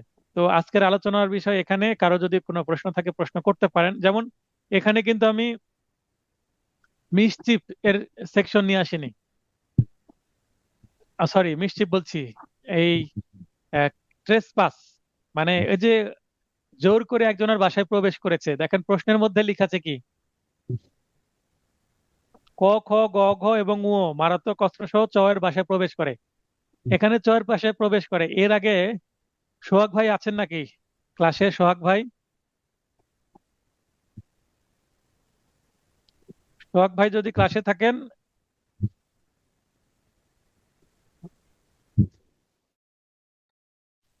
আমি সবার মাইক অন করার সুযোগ করে দিয়েছি, আর হাত উত্তোলন করতে হবে না, জাস্ট টাচ করলে অন হয়ে যাবে। সোহাগ ভাই লাইনে যদি ক্লাসে থাকেন আপনি হাত উত্তোলন করবেন। আচ্ছা, স্বপন ভাই লাইনে আসেন। স্বপন ভাই। আসসালামু আলাইকুম স্যার। ওয়ালাইকুম আসসালাম। সোহাগ ভাই নাই, স্বপন ভাই। এর আগে সোহাগ জি ভাই স্যার। মেবি প্রশ্ন করছিল যে এই ধরনের যে বাসায় প্রবেশ করছে, তাহলে ওই যে ট্রেসপাস হবে কিনা, অনধিকার প্রবেশ। আপনি বলেন এখানে ট্রেসপাসের ধারা যুক্ত করা যাবে কিনা? জি স্যার, এখানে তারা তো জোর করে প্রবেশ করে নাই, কারণ হচ্ছে এখানে তো সে চত ঘুমন্ত অবস্থায়। এখানে বলা আছে ঘুমন্ত অবস্থায় আছে? না, বলা তো নাই, কিন্তু রাতের বেলা বলাটা যেহেতু। নাই। এখানে কি রাতের বেলা বলা আছে? রাতও বলা নাই। রাতও বলা নাই, তার মানে এখানে এক্সপ্রেস করা নাই। এখন মনে করেন আমি না। কলিং বেল চাপলাম, এই ক খ গ ঘ ঙ চয়ের পরিচিত বন্ধু হতে পারে না এই জি, 6 জন? হতে পারে। হতে ভাই পারে। ব্রাদার হতে পারে, কলিগ হতে পারে। তো গেছে বাসায়, বসে যে চা পান করেছে, তারপরে হত্যা করেছে। হতে পারে কিনা? তার মানে ক্রিমিনাল জি, ট্রেসপাস নাও হতে পারে। এখানে জোর করে প্রবেশের, আবার জোর করে হতে পারে, আবার জোর করে ছাড়াও হতে পারে। এই জন্য এই যেহেতু ধারাটা এখানে, না নিয়ে আসাটাই সমীচীন হবে। হ্যাঁ, তো এখানে যেহেতু উল্লেখ নাই যে জোর করে প্রবেশ করেছে, তাহলে আমি জোর করে প্রবেশের সেকশন কেন নিয়ে আসবো? জি, জোর ক্লিয়ার? করে এখানে প্রশ্ন। জি স্যার, সেকশনটা জোর করে নিয়ে আসার দরকার নাই। তো সেকশন জোর করে আনার দরকার নাই, যেহেতু এখানে জোর করে প্রবেশন এখানে বর্ণনার মধ্যে নাই। তার মানে আপনাকে ঘটনাটা খুব ভালোভাবে অবজার্ভ করতে হবে, যে প্রতিটা শব্দ গুরুত্বপূর্ণ। ঠিক আছে? জি তো স্যার। সোহাগ ভাই এর আগে 23 সালের ব্যাচে উনি প্রশ্ন করেছিলেন এটা। তো ওই সময় হয়তো বা জোর করে আনার জায়গাটা ছিল। তারপর দাঙ্গায় মনে করেন চেয়ার ভেঙেছে, এই ভেঙেছে, ওই ভেঙেছে, যদি উল্লেখ থাকে, হ্যাঁ, মিসচিফের সেকশন চলে আসতে পারে। কিন্তু ভাঙার কথা যদি উল্লেখ না করে কি ভাঙলো, তাহলে আমি কেন জোর করে নিয়ে আসবো একটা সেকশন? ঠিক জি, আছে? জি স্যার। মানে যত শর্টে উত্তর নিয়ে আসা যায়